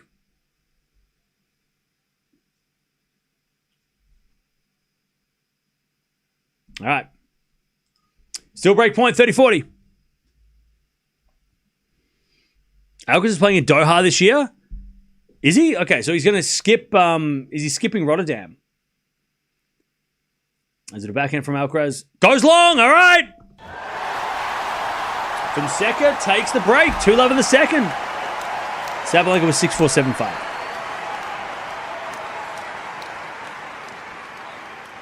Yeah, round 4 at the Australian Open between Fonseca and Alcaraz would be optimistic. Especially like last year this year he made the second round. Because if he is playing Rotterdam. Okay, so Alcaraz is playing Rotterdam and Doha. That's a lot of travel. Because they're back to back. So he's going to go from Rotterdam to Doha. That's a lot of flying. If he wins, right? He did play Doha this year, true, and then he lost. But that's a lot of travel. That's a tough schedule. What was I going to look up? Oh yeah, I was going to look up. So who's stopping Fonseca from making the fourth round of Australia? Because if Fonseca plays, I can't remember the formula. Somebody in the chat will remind me. 30 love, by the way. Fonseca is on fire in this second set. He is unleashing as he hits it long, and it's 30-15. So what's the formula again? So it's 17-24. Oh yeah, okay. So I remember. 17-24 will play 9-16 in the third round, right? Because the top 8 play the bottom 8 in the third round of the seeds, right? So 25-32 will take on the top 8 in the third round, which means the middle parts will play each other. So we could get, by the way, Runer's not playing, so most likely, so we'll cross him off. Draper, Fonseca, third rounds could be a thing. Fonseca 3-love, by the way. Medvedev, Fonseca, third round winner plays Alcaraz. Could be a thing. The draw's going to be wild for Australia. So there are definitely some tricky opponents for Fonseca, like in the third round. Shelton, Draper, Bublik, Rude, Rublev, Fekina, right? All those guys could be a third-round opponent for Fonseca. And then Alcaraz and Sinner in the next round after that, right? Potentially. So that's why, for the Fonseca fans, they're like, of course he can make it the fourth round. There are a lot of tough potential third-round matches. Not to mention all the unseeded players. I mean, Tsitsipas at this stage could be unseeded at the Australian Open. Humbert's unseeded. Fils is unseeded. Dimitrov's unseeded. Munar's unseeded. Very underrated. Opelka's unseeded on a fast hard court that's dangerous, right? Berrettini's unseeded. Poprin's unseeded. Brooksby. Monfils. Hurkacz, if he plays. Cilic unseeded. Tabilo's unseeded, right? There's a lot of unseeded players that Fonseca might play in the first or second round that he'd also have to get over. So that could be so again, it's having Fonseca in the fourth round against Alcaraz, unless he gets a good draw, is going to be tough. You know. Yeah, a lot of but I'm saying those unseeded players are also going to be dangerous for Sinner and Alcaraz, right? I mean, Berrettini, Alcaraz second round. Can you imagine? That's rough. That's a rough second round in Australia when Berrettini's made the semis before. You know? All right, 3-love. Fonseca doing the thing in the second.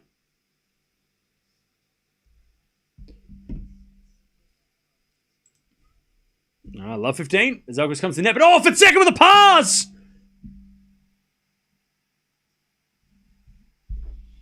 By the way, when I said magic hat, Tennis Channel are now talking about magic hat. They said, since Fonseca put a hat on, Alcaraz has only won 6 points. The magic hat is real! The magic hat! I mentioned the hat, and it is a thing. He's won, 15 out of 21 points. Magic hat. Fonseca in the magic hat. As with a forehand now from Alcaraz to the slice of Fonseca. Alcaraz forehand. Fonseca puts up a lob. Alcaraz going to hit a bounce smash. Oh, but he hit it out. The hat distracted him. Love 40. It's the hat. It's bright. It's distracting. Love 40. Alcaraz has lost he doesn't know what he's doing. He saw the hat and he's like, are you Jannik Sinner? You're wearing a sleeve. He thinks he's playing Sinner. He's scared. But I don't know why he's scared. He beats him anyway. Backhand rally. Slice goes in. Drop shot for Fonseca's a winner. What are we watching? You're not allowed to bagel in an exhibition. Don't you know the rules? Bagels are illegal. You can't do that. If he bagels Alcaraz in an exhibition, what are we talking about? What are we doing here? What are we watching here? This is crazy. Alcaraz has won 6 points in this set to Fonseca's 22 points or something? And it's all because Fonseca wore a hat. He put on a hat, which he usually wears a hat, by the way. That's part of his outfit normally, but because he's playing at night, he probably thought it's kind of silly to wear a hat. But the hat has powers. The hat is definitely affecting the game some way. I don't know. It's magic. I can't explain it. I'm not a magician. It just is. It's just the way it is. I can't explain how Harry Potter does magic. It just happens. Hogwarts is real. 15 today. 15 love. As that goes out by Alcaraz, and Fonseca just doesn't lose points. I tell you, he's going to wear a hat when they really play. You know he's going to be wearing a hat. If they play in real life, I don't care if it's midnight. He's wearing a hat. The hat works. Backhand slice. Into the forward of Alcaraz. Backhand from Fonseca's a lob. Alcaraz going to hit a smash. Fonseca with the backhand. Again, the backhand of Alcaraz. Down the line of the forward of Fonseca. Fonseca in the net. All right. The hat didn't work that time. 30-15. And Alcaraz celebrating winning a point.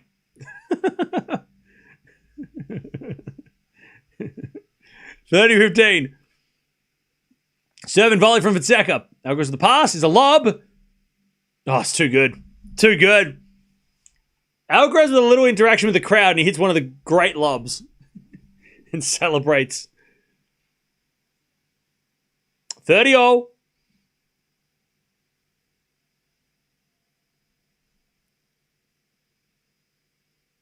As Fonseca serves a fault.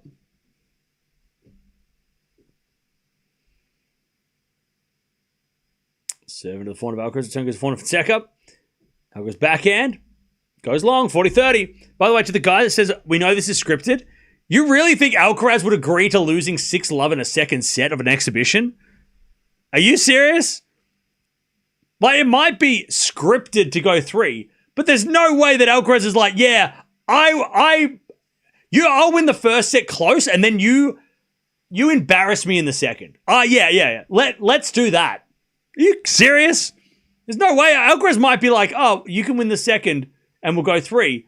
But there's no way he's like, oh, by the way, yeah, bagel me and make me look bad. What are you talking about? 5-love.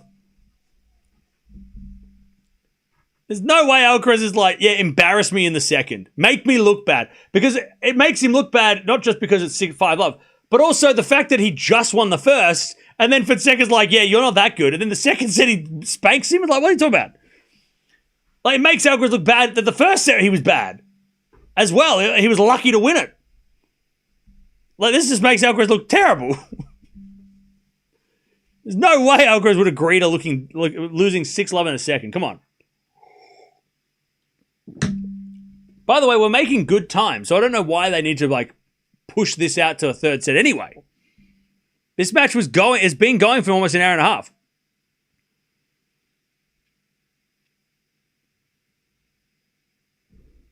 Carlos would only lose if it's scripted. Yeah. Oh, are you saying it? Oh, is that what they're saying? Oh, you're saying it's scripted because Alcaraz is losing. You're like, oh, yeah, Alcaraz wouldn't lose this badly. It must be fake. Okay. I don't think Alcaraz is happy with the score. He might have been like, hey, I'll win the first set, and then you win the second set, 6-3. 5-love? No chance that Alcaraz would agree to this score. This is crazy. He's only won like 6 points, 7 points.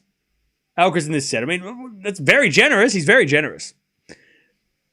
All right, passing shot in the net by Fonseca. 15-love. Yeah, Sabalenka won. 15-love. Also, it's about the hat, all right? The reason why the score is not because of Fonseca's game. It's not because of Alcaraz. It's because of the hat. Fonseca put on that hat, and it changed the game. It's got nothing to do with scripts. It's got to do with magic. As Fonseca hits a backhand in the net, one-handed backhand. All right, Federer. 40-love. I'll tell you, though, if we do go to this third set tiebreak, it's going to be fun.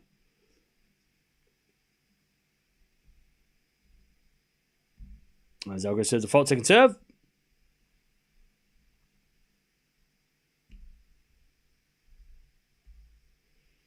As the return goes out by Fonseca. All right, Alcaraz, no bagel. God, that would have been bad. 5-1. Fonseca's going to serve for the second set. They're showing Fonseca with the one-handed backhand. Yeah, I mean, it wasn't a bad... It wasn't bad for a two-handed backhander going for a one-hander. It was not bad. It just was when it just hit the ball, it just didn't get under the ball. Anyways, 5-1. Serving the backhand of Alcaraz, backhand out from Fonseca in the net. Love 15.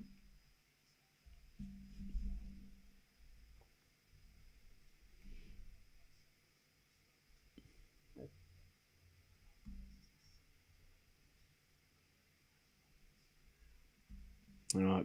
First serve was a fault. You can't legally be bagel Alcaraz. Yeah, that's not allowed. Not in a practice match. As Alcaraz forehand in the net, 15-0. This has been a lot of fun. I tell you, as far as exhibitions, like yesterday was fun in a different way because it was like silly fun. This has been entertaining in a game way, in a start, from a tennis like shot making point of view. This has been fun. This has been entertaining from for the tennis, not for the not so much from the personalities, right? Yesterday was a personality match. Today is a skills match. 15-30. A chance for Alcaraz to get back one of the breaks here. As the backhand down, across court, the backhand of Fonseca for now Alcaraz. As Fonseca forehand slice. Alcaraz runs around into forehand inside out. Fonseca slices it back. Alcaraz slice comes to the net. Fonseca pass. Alcaraz volley. Oh, what a drop volley. Okay. Beautiful from Carlos as he just poses for that shot. Ridiculous. 15-40. Just crazy. Crazy. Crazy. Crazy. What a shot. As the return goes in the corner for Fonseca. Alcaraz slice. Goes wide. 30-40. It's crazy because he does that in real life. That's not just like, oh, I did that shot today because it doesn't matter. He does that in the Wimbledon final. He does that in the French Open final against Sinner this year. I mean, he does that when the stakes are the highest. That's what's crazy. It's like, yeah, that's a good shot, but he does that when, like, no one else would even dare to dream that shot. Break back. All right, 5-2. Fonseca still has the breakdown. Swiatek's playing an exhibition, I think, after Christmas.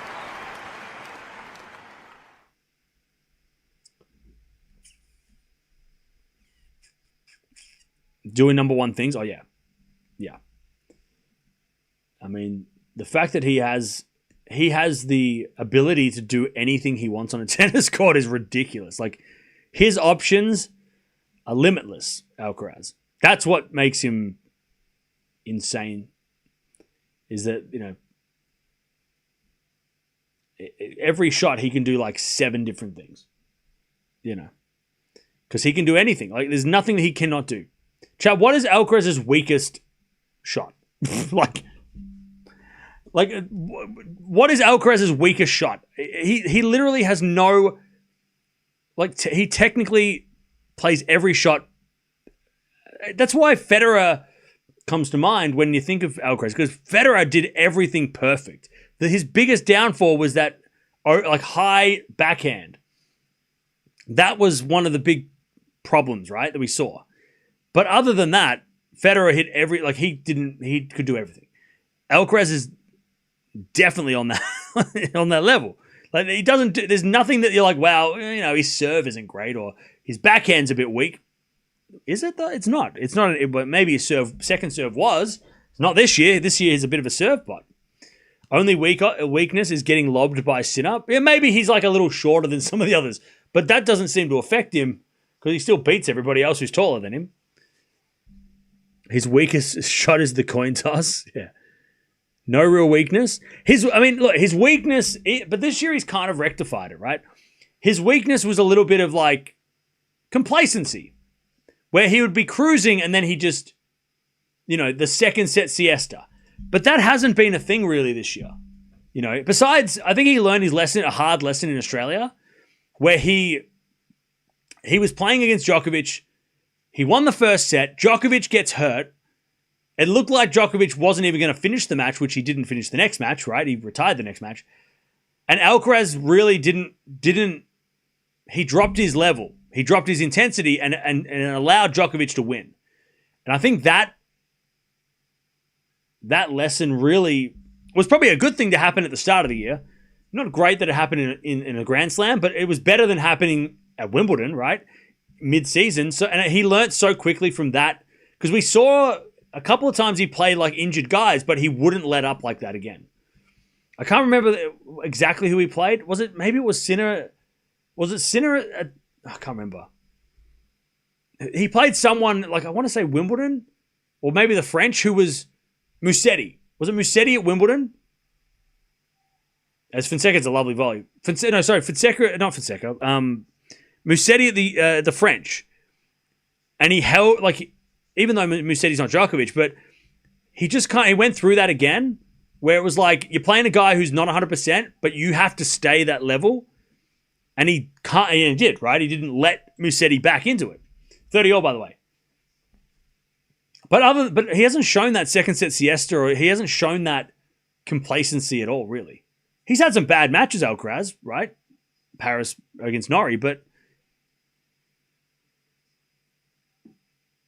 I mean, Alcaraz's like weaknesses, like last year, you could say maybe serving.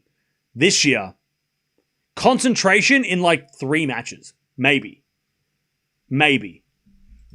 Like, maybe. Anyways, Fonseca, he comes down with a volley, but he hits it wide. Ooh, that would have been wild.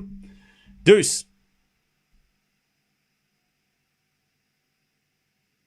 All right, deuce.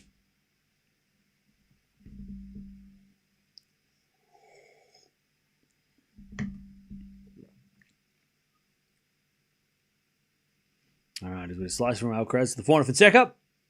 Alcaraz slice on the stretch. Fonseca comes in. Alcaraz the backhand lob.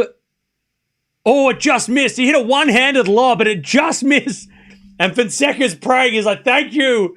Thank you for not getting that shot, because that would have been a crazy lob. A one-handed backhand lob by Alcaraz, which just went wide. Yeah, his worst shot is a one-handed backhand because he doesn't hit it. That's Alcaraz's worst shot. Great slice, one-handed topspin backhand. Not the best. He hits that like once every century, but, you know, if he ever hit that shot, it wouldn't be great. Anyways, Fonseca gets a set. Alcaraz in the net. We're going to a 10-point tiebreak. 6-2. We're going to the shootout. I think we're going to a shootout. I kind of hope we're not, though. I hope we have a full final set. But I think we are going to have a 10-point tiebreak. I don't think they're playing a full set.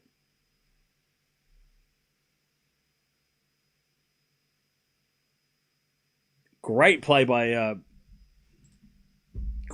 Fonseca in that second set. And Alcaraz, I mean, good that Alcaraz got a couple of games there, because a 6-1, 6-love would have looked, that would have been a little strange, but yeah. Would have been brutal if Carlos came all the way back and won that set. Oh, yeah. All right. Now this is going to be fun, because, yes, exhibitions, we know going to a third set tiebreak is probably like the most obvious thing that's going to happen. But when they get to the tiebreak, I doubt that these guys are going to have a script. I don't think Alcaraz and Fonseca are going, well, you win the tiebreak. I'm pretty sure they're going to just go toe-to-toe and brawl. They're going to stand in the middle of the ring and they're just going to swing, right? They're just going to try and knock each other out, not holding back. Who gives a shit who wins? We're just going to brawl. I think. Unless they're playing a full set.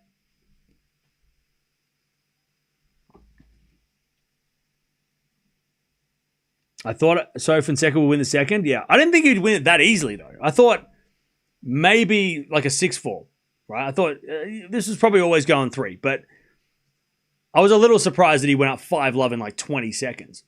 That didn't feel necessary. Like, why'd that happen? All right.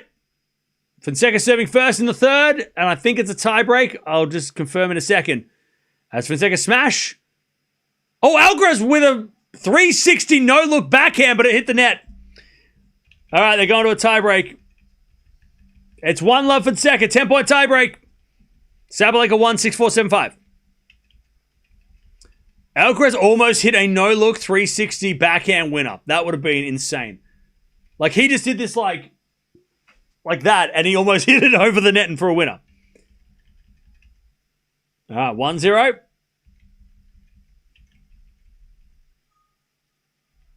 And Alcaraz, I think, double faulted. All right, 2-love. 2-love Fonseca. As Alcaraz serves again. Into the forehand of Fonseca. Forehand from Alcaraz. No. Late call by Hawkeye. Fault. Second serve.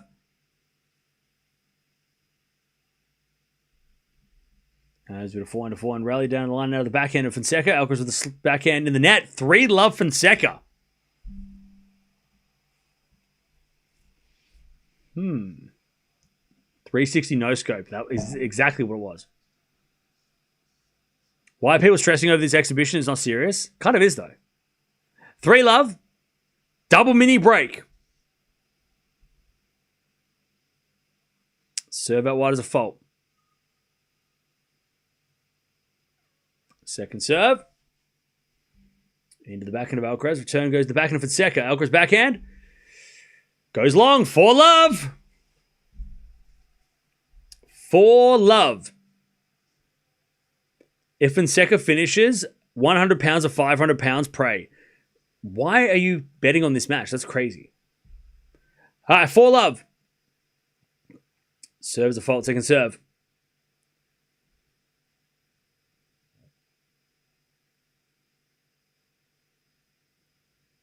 Serve to the front of Alcaraz, return the back of Fonseca. And he hits it behind Alcaraz, but Alcaraz gets it back. Fonseca with a slice. Drop shot. Alcaraz gets it with a backhand slice. Fonseca with a backhand down the line. Winner, 5-love. He's just outplaying Alcaraz in this tiebreak. 5-0. 5-0. God, and he is making Alcaraz scramble. 5-0. As we return now, the back of Alcaraz, back in out from Fonseca down the line. Alcaraz the forehand of the stretch. Fonseca goes down the line, but it's in the net. Ooh, that would have been a winner had that gone over. 5-1. They change ends.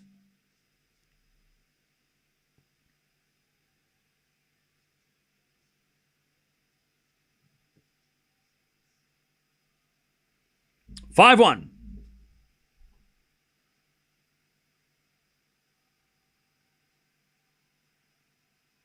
Alcaraz down double mini break. Remember, it's first to 10, so it's a long way to go. These 10-point tie breaks is interesting because we get to like 5-1 and you think, oh, it's almost over, but it's a long way. It's a long way away. Like you're only halfway. Alcaraz could be back in 5-all in seconds, right? As Fonseca probably hits it out, 5-2.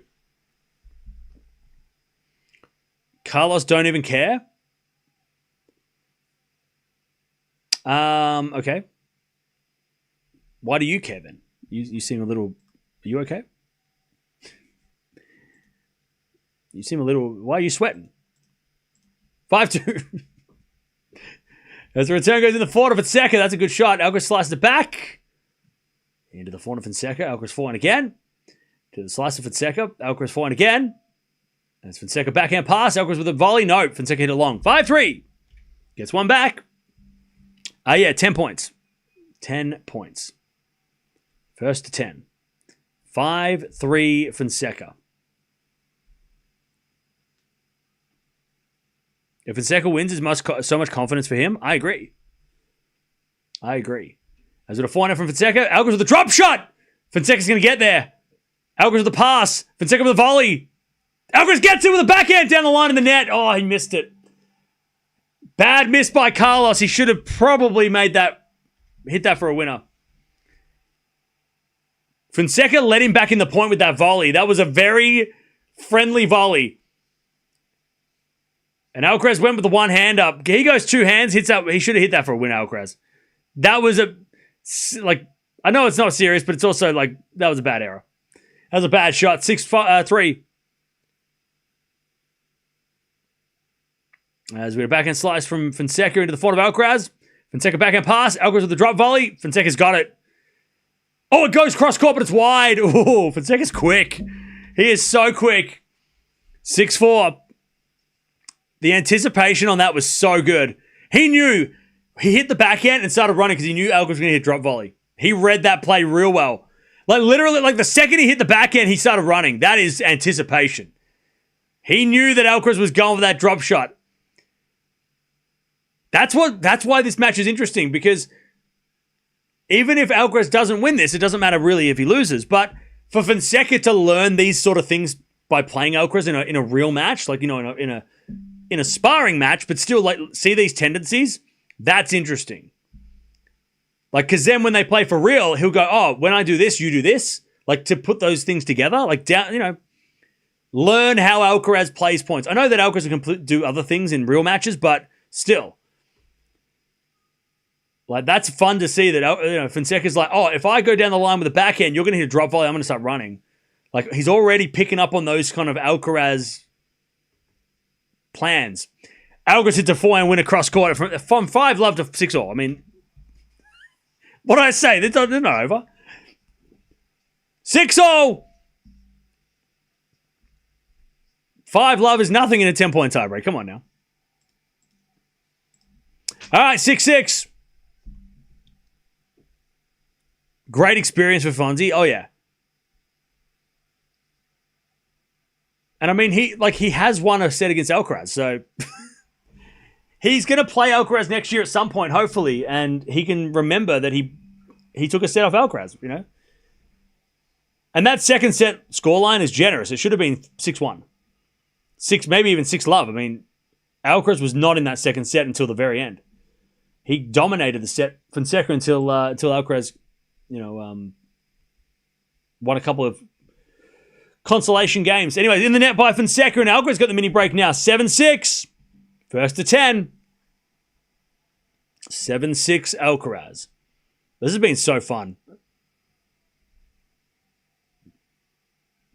These are, I'm going to say that these are two of the most entertaining players. Like, we've never watched a boring match from either of these guys.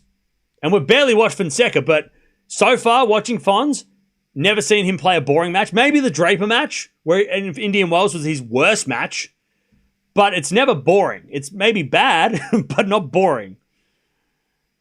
As we have a forehand now from Fonseca. Alcaraz comes to the net. Fonseca with a backhand, but Alcaraz volleys it away. 8-6. 8-6 Alcaraz.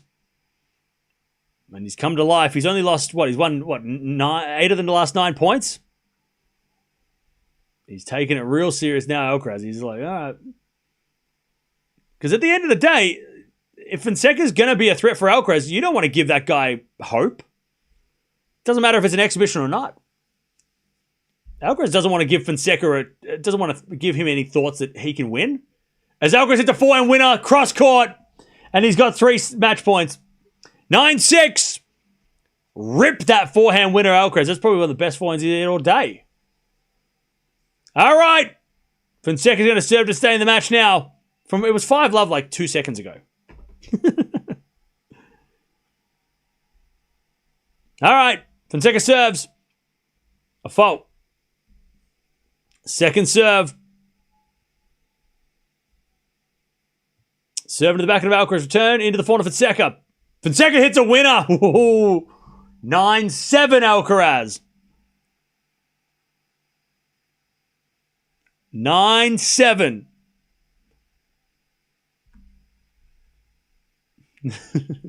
Still match point for Carlos. Chat, we need these guys to play in a real match. 9-7. 7 to the back of Alcaraz. Return gets the front of Fonseca. Alcaraz backhand. In the net. All right.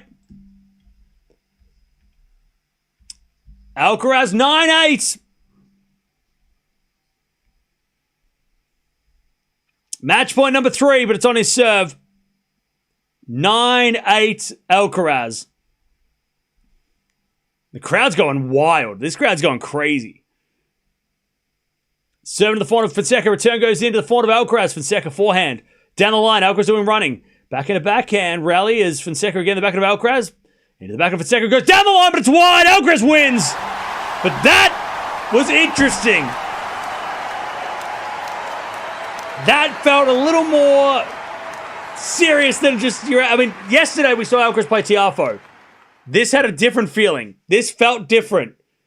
This didn't feel like your average, hit in the park. This felt a little bit more serious. And Alcaraz does not lose to a guy younger than him. He maintains that record. He still hasn't lost to a guy younger than him.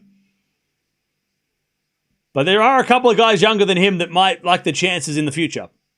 Because he's only getting older, Alcaraz. By the time he gets to 25, he's going to eventually lose to a 20-year-old. Or 20, maybe he can't, this record is not going to be maintained. There's no way he can't lose. He can't. Maybe he can. Maybe he's going to have the longest streak of not losing to a guy younger than him. And he's 30 years old and he doesn't lose to a 20-year-old. That'd be wild. But, fun match. And Fonseca should take some confidence out of that.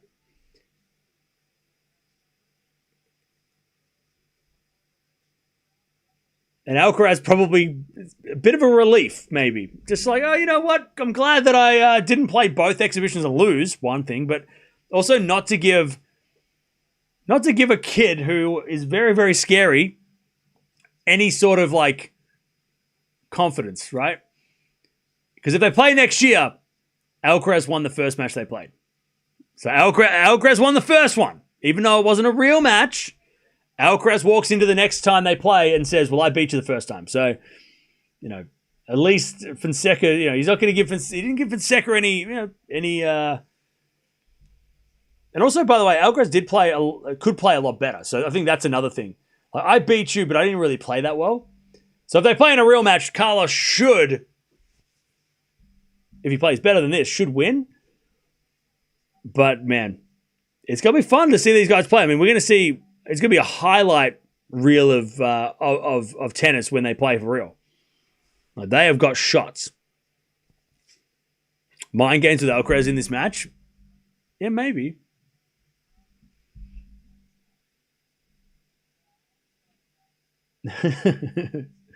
But I think Fonseca's, he's going to be pretty happy. I mean, the good thing for Fonseca, right?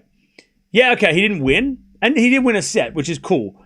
But I think more so for him is to play Alcaraz. Like, he probably practiced with Alcaraz before, maybe. But to play against Alcaraz in point situations, in a real match situation, that's good for him. Because he's going to read what Alcaraz is doing, right? Alcaraz is going to play the game plans, and he's going to be able to feel the shots, feel the serve, see the drop shots. He's also going to be able to play. There was times that Fonseca was doing a little bit of game plans himself. The drop shots, he was showing what he can do, and to see how he matches up against Alcaraz, even though I know some people are going to dismiss this as like it doesn't matter, but it's not like Alcaraz didn't play. Like, it's not like Alcaraz played left-handed, right? Alcaraz was still playing his game because Fonseca was making him play. So there's a lot of positives for Fonseca to take out of this, and also more experience. I think that's the biggest. By the way, 1.5 hours again. Why does exhibitions always go 1 hour 30? What is happening? I think Fonseca can take a lot out of this experience. And when they play for real, it'll be a little less nervous because he'll go, oh, well, I played you before, right? Whereas if he goes and plays Sinner, in a real match, he hasn't played Sinner. So it's like, oh, you got to figure out what you're going to do on the fly. But he's played Alcaraz. So he'll be a little less nervous when they play for real, with this experience. For Alcaraz, doesn't matter, right? I mean, maybe a little bit on him as well. Like, he can go, well, I played Fonseca too, and I know, like, Alcaraz is such a quick learner, right? He loses at Wimbledon, he then dominates Sinner, right? Like, when he has a match against somebody that, and again, this isn't a real match, but he would also learn a little bit about Fonseca and go, okay, because Fonseca put in his best effort today. He wasn't getting like an exhibition muck around, hit and giggle Fonseca. He was getting like the real thing. Like, Fonseca was coming to win, right? So Alcaraz can go, oh, cool, I played a serious Fonseca. So now if we play next time, I know, you showed your cards. I know how to play you, right? So that's a good thing for Alcaraz. When they play for real, he'll already know, oh, okay, I've played you before. I know how you play. You can't tell me that you weren't playing real, right? So yeah.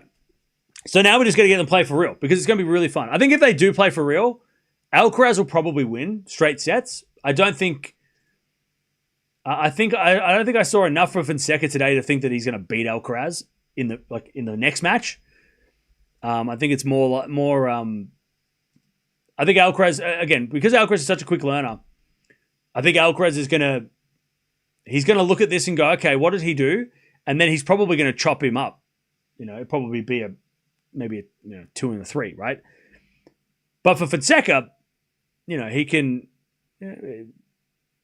again, take something out of this as well. And he's going to improve his net game. Yeah, I mean, there was definitely some missed opportunities at the net, for sure. Now, had Fonseca won this, that would have been interesting. That would have probably been a little bit more interesting. Because then you would have thought, well, shit, how is Fonseca how's he going to play the next time they play having won this match? But because he didn't win and Alcaraz won, Fonseca's going in a real match when they play, he's going to be like, oh man, I almost beat you. But also he didn't play the Alcaraz that we all know. The Alcaraz that played today was still in that sort of vacation mode. He was 1 foot. He was playing serious enough, but Alcaraz wasn't like flexing. Not like he will when they play next time. But yeah, very fun match, very fun matchup. I want to see Fonseca play Sinner though. Like I think that's more interesting. That might be more interesting to me because Alcaraz Fonseca they're very similar. The way that they go about it, right? They're going to be aggressive. They're going to be shot makers. They're going to drop shot. They got the variety. But when you put them both against each other, it's fun and there's highlights.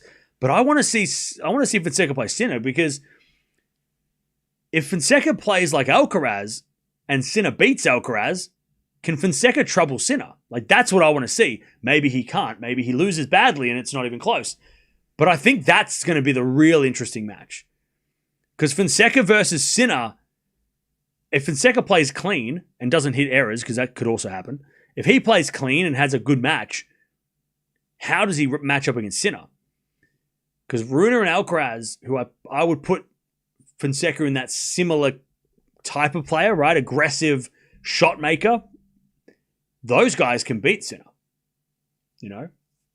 So that's what I want to see. I want to see Fonseca play Sinner.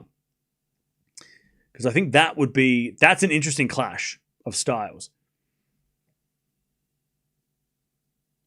Another good exhibition would be Alex against Tien.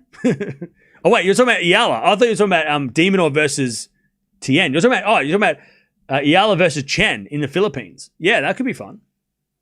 I thought you were talking about the ATP.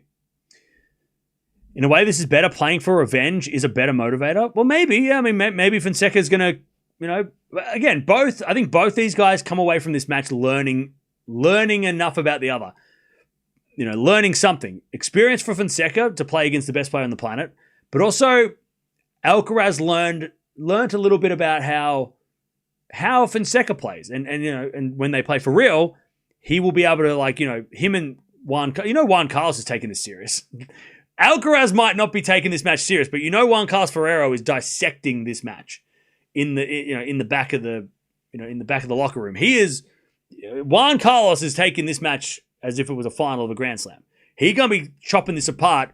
So then when they play, because Fonseca is dangerous, and and with confidence and in the future with experience could be really dangerous. So Juan Carlos is he's gonna be breaking down Fonseca in this match and trying to figure out how to beat him in a real match, right? And figure out the patterns of Fonseca. Even though Fonseca wasn't playing, at times he was playing in an exhibition style, but Fonseca definitely came out here with more of a serious game plan. And Juan Carlos is going to be breaking that down so then they don't lose to him in real life. Yeah, taking serious notes, exactly. Juan Carlos is studying this match. Even if Alcaraz is all smiles and pretending, and not pretending, he's actually probably doesn't care, but that Juan Carlos cares. He's going to be really going to be studying this at Christmas.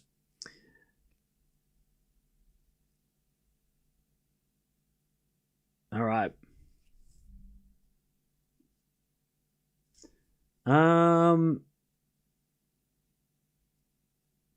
Cool. Sinner is not here for the nonsense. Okay. Cool.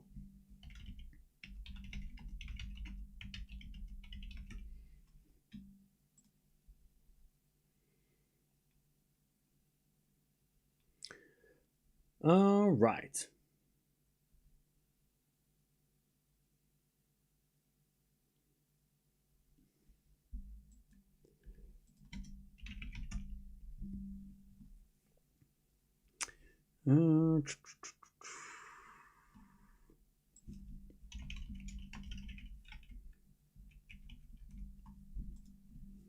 Who won the match? Alcaraz won. Alcaraz won the match. Scoreboard looks weird because it's broken. It is broken.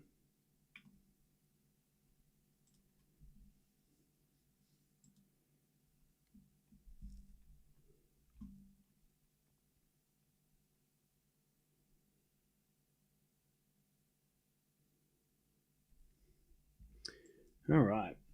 Um.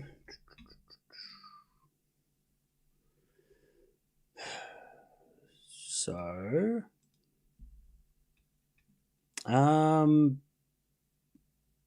Yeah, that's about it, I think. There's no more exhibitions up until the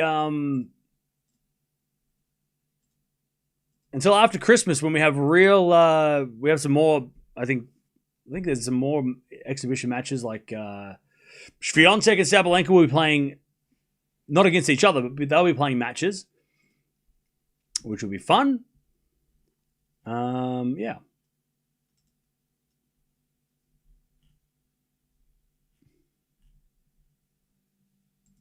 So that's fun. It's an exhibition. Let's stop the charade. Tiafoe beat Carlos. Yeah, but I feel like if you think that yesterday's match and this match are the same, you're not paying attention. Like yesterday's match was not. This is not. Yeah, you can't look at this match and think that this was the same as yesterday. Or you just don't want to see that. You don't want to see it. You know.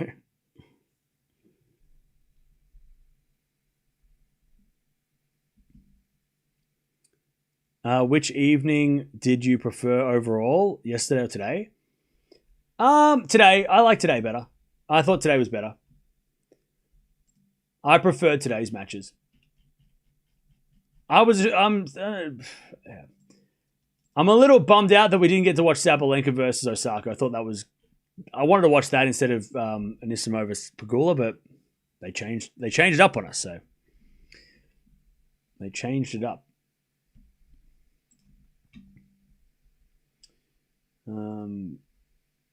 Which is a shame.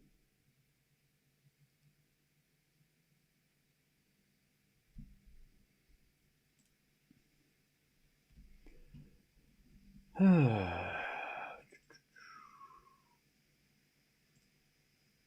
right.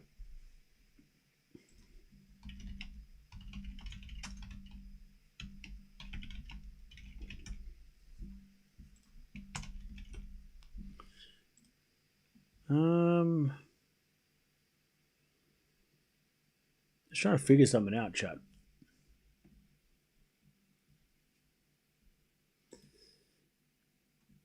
Because I did have this on the radar, but I've just got to figure it out.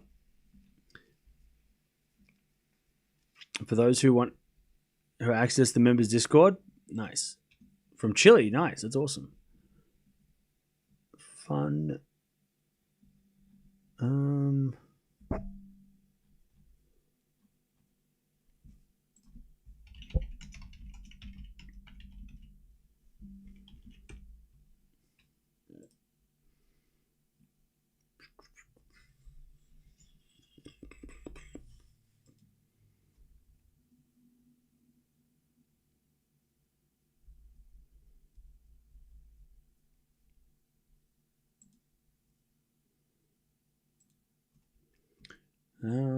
What is going on?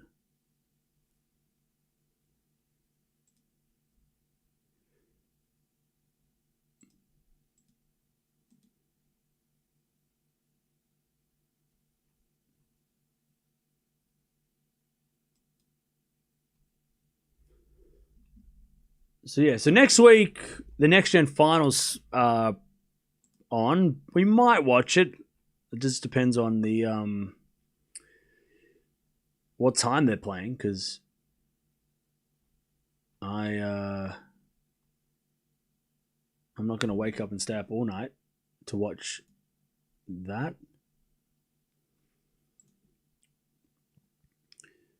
The only thing missing was from Joao to play bold, and he would have won. Yeah, I mean, he was up 5-love in the tiebreak, so I mean, it wasn't bad, right?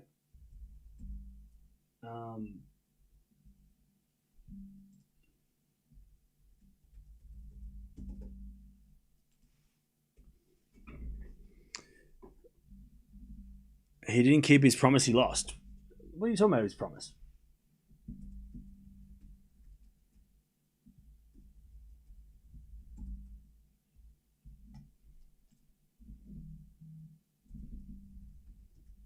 I think he played fine.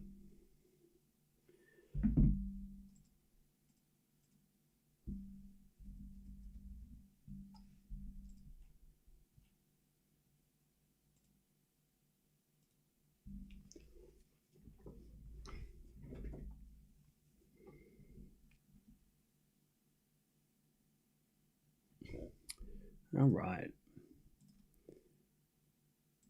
Cool.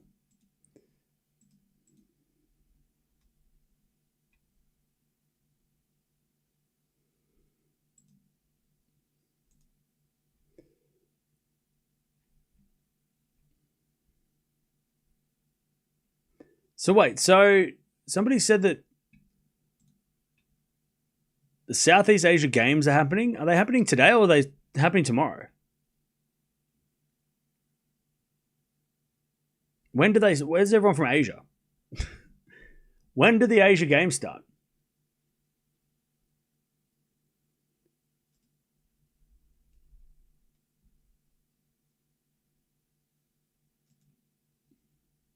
Does anybody know?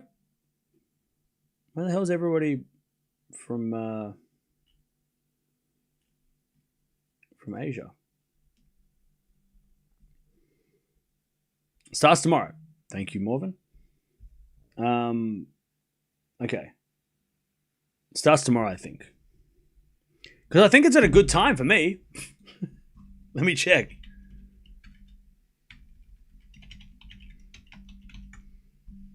Yeah, it's only like 3 hours behind.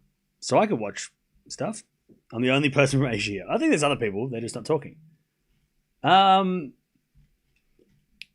where's it being shown in your part of the world? What channel is it being shown?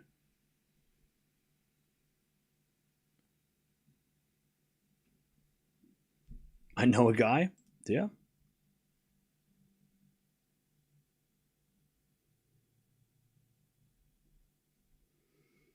Morven, where are you watching it from?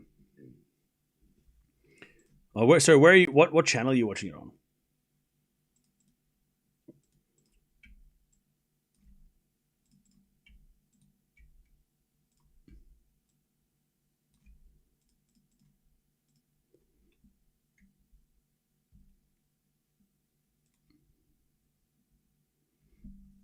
I don't think I can have access. Okay.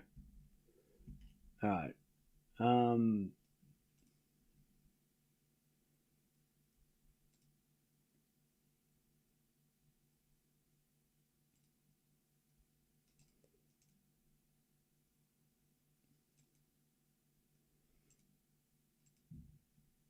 Because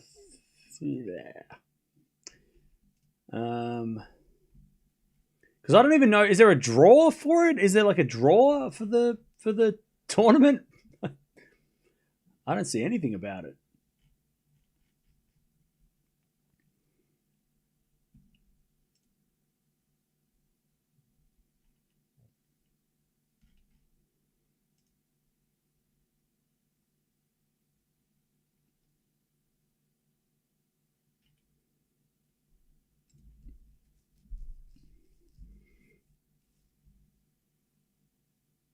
Oh, okay. I don't know if they'll show tennis. Yeah, that's the tricky part, isn't it? Will they show tennis? Because we'll watch it. I'm keen to watch something. I'll watch. We love watching Eala, so we'll watch something. Chen's playing too, I think. So Kyrgios has already played, and he lost to Tommy Paul.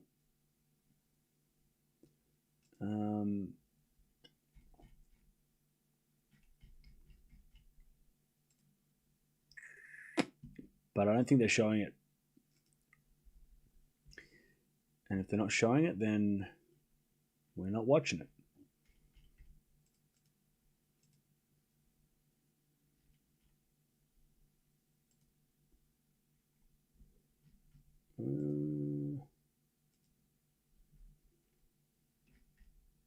I guess we'll find out tomorrow. So we might watch something tomorrow.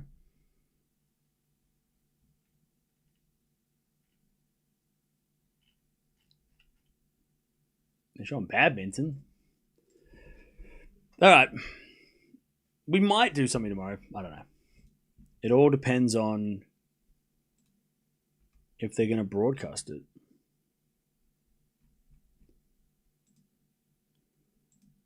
And also if it's at what time it's on, because I think it's going to be on could be on at a decent hour for me, which means we could do something.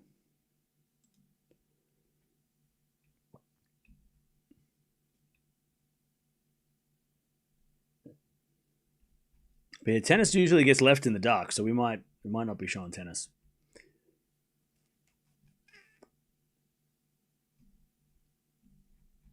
And I don't even know what the draw is.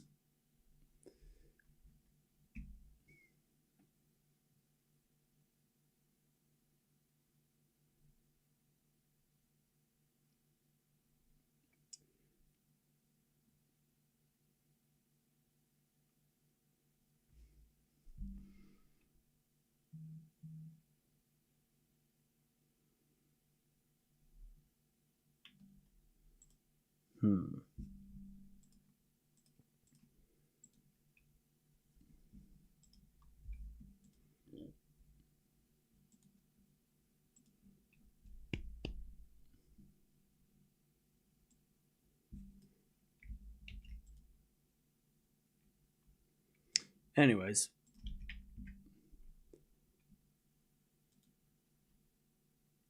We'll see. Maybe we'll do a surprise stream. I don't know. Maybe we'll do nothing. Stay tuned. But don't remember my part showing tennis at actual Olympics. Okay. Yeah, it might be one of those things where tennis doesn't get any coverage. And that happens. That does happen.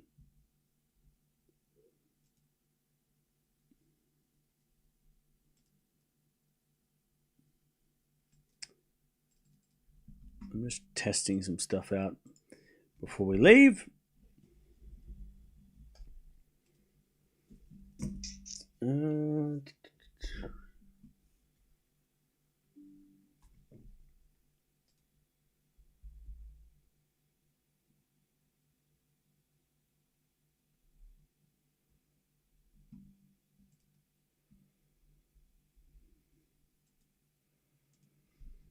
All right.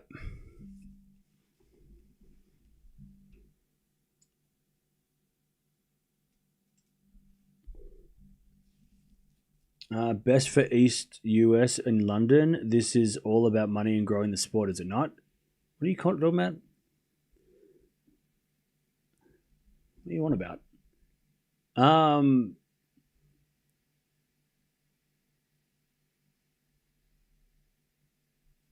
See you later, DJ. We're going to sign off as well. I was so bummed to miss it on the Olympics for tennis because my network didn't show it. It's annoying. That's so annoying. Australia has like a channel where like you can pick a whole bunch of different, like you can pick which one you want to, like what sport you want to watch. They put all the sports on and you just pick and choose. But yeah. By the way, if we're not coming back, this might be the last stream we do until the new year. Or until after Christmas. Then again, we might do something before Christmas. Maybe we'll do like a Christmas stream where we'll just hang out. So that could be a thing. But if it's not, then we'll be back in the new year to do it all again. And after Christmas, there are some matches that I want to watch. Swiatek and Sabalenka are playing matches that we can watch. I don't know if Alcaraz or Sinner are playing. I don't think they're playing after. I don't think they're playing this year. They're playing before the Australian Open, but not after Christmas this year. But we'll be back. Hopefully, again, like I said, next week we might do a Christmas thing. Wait, what's next week? Actually, no, sorry, not next week. In a couple weeks. We might do something before Christmas, like 22nd or 21st or something, like around there. If we don't do any streams, next gen finals are next week, so we could do that. That's a possibility, but it's just a wait and see. we'll just wait and see if the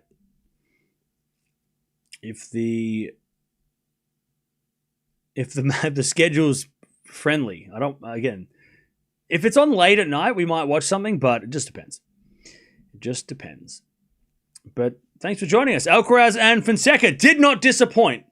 This match was hyped up the second it was announced, and it did not disappoint. It went the distance, but it also showcased a lot of Fonseca, which, it was a good showing from him to show that he can push Alcaraz and at least play Alcaraz and match his style, even if it is in an exhibition format. He showed, he didn't embarrass himself today, Fonseca. But I'll see you guys soon. If I don't see you before Christmas, Merry Christmas, Happy Holidays, celebrate, rest, relax, enjoy, be safe, and I'll see you in the new season. But Alcaraz wins. Alcaraz wins.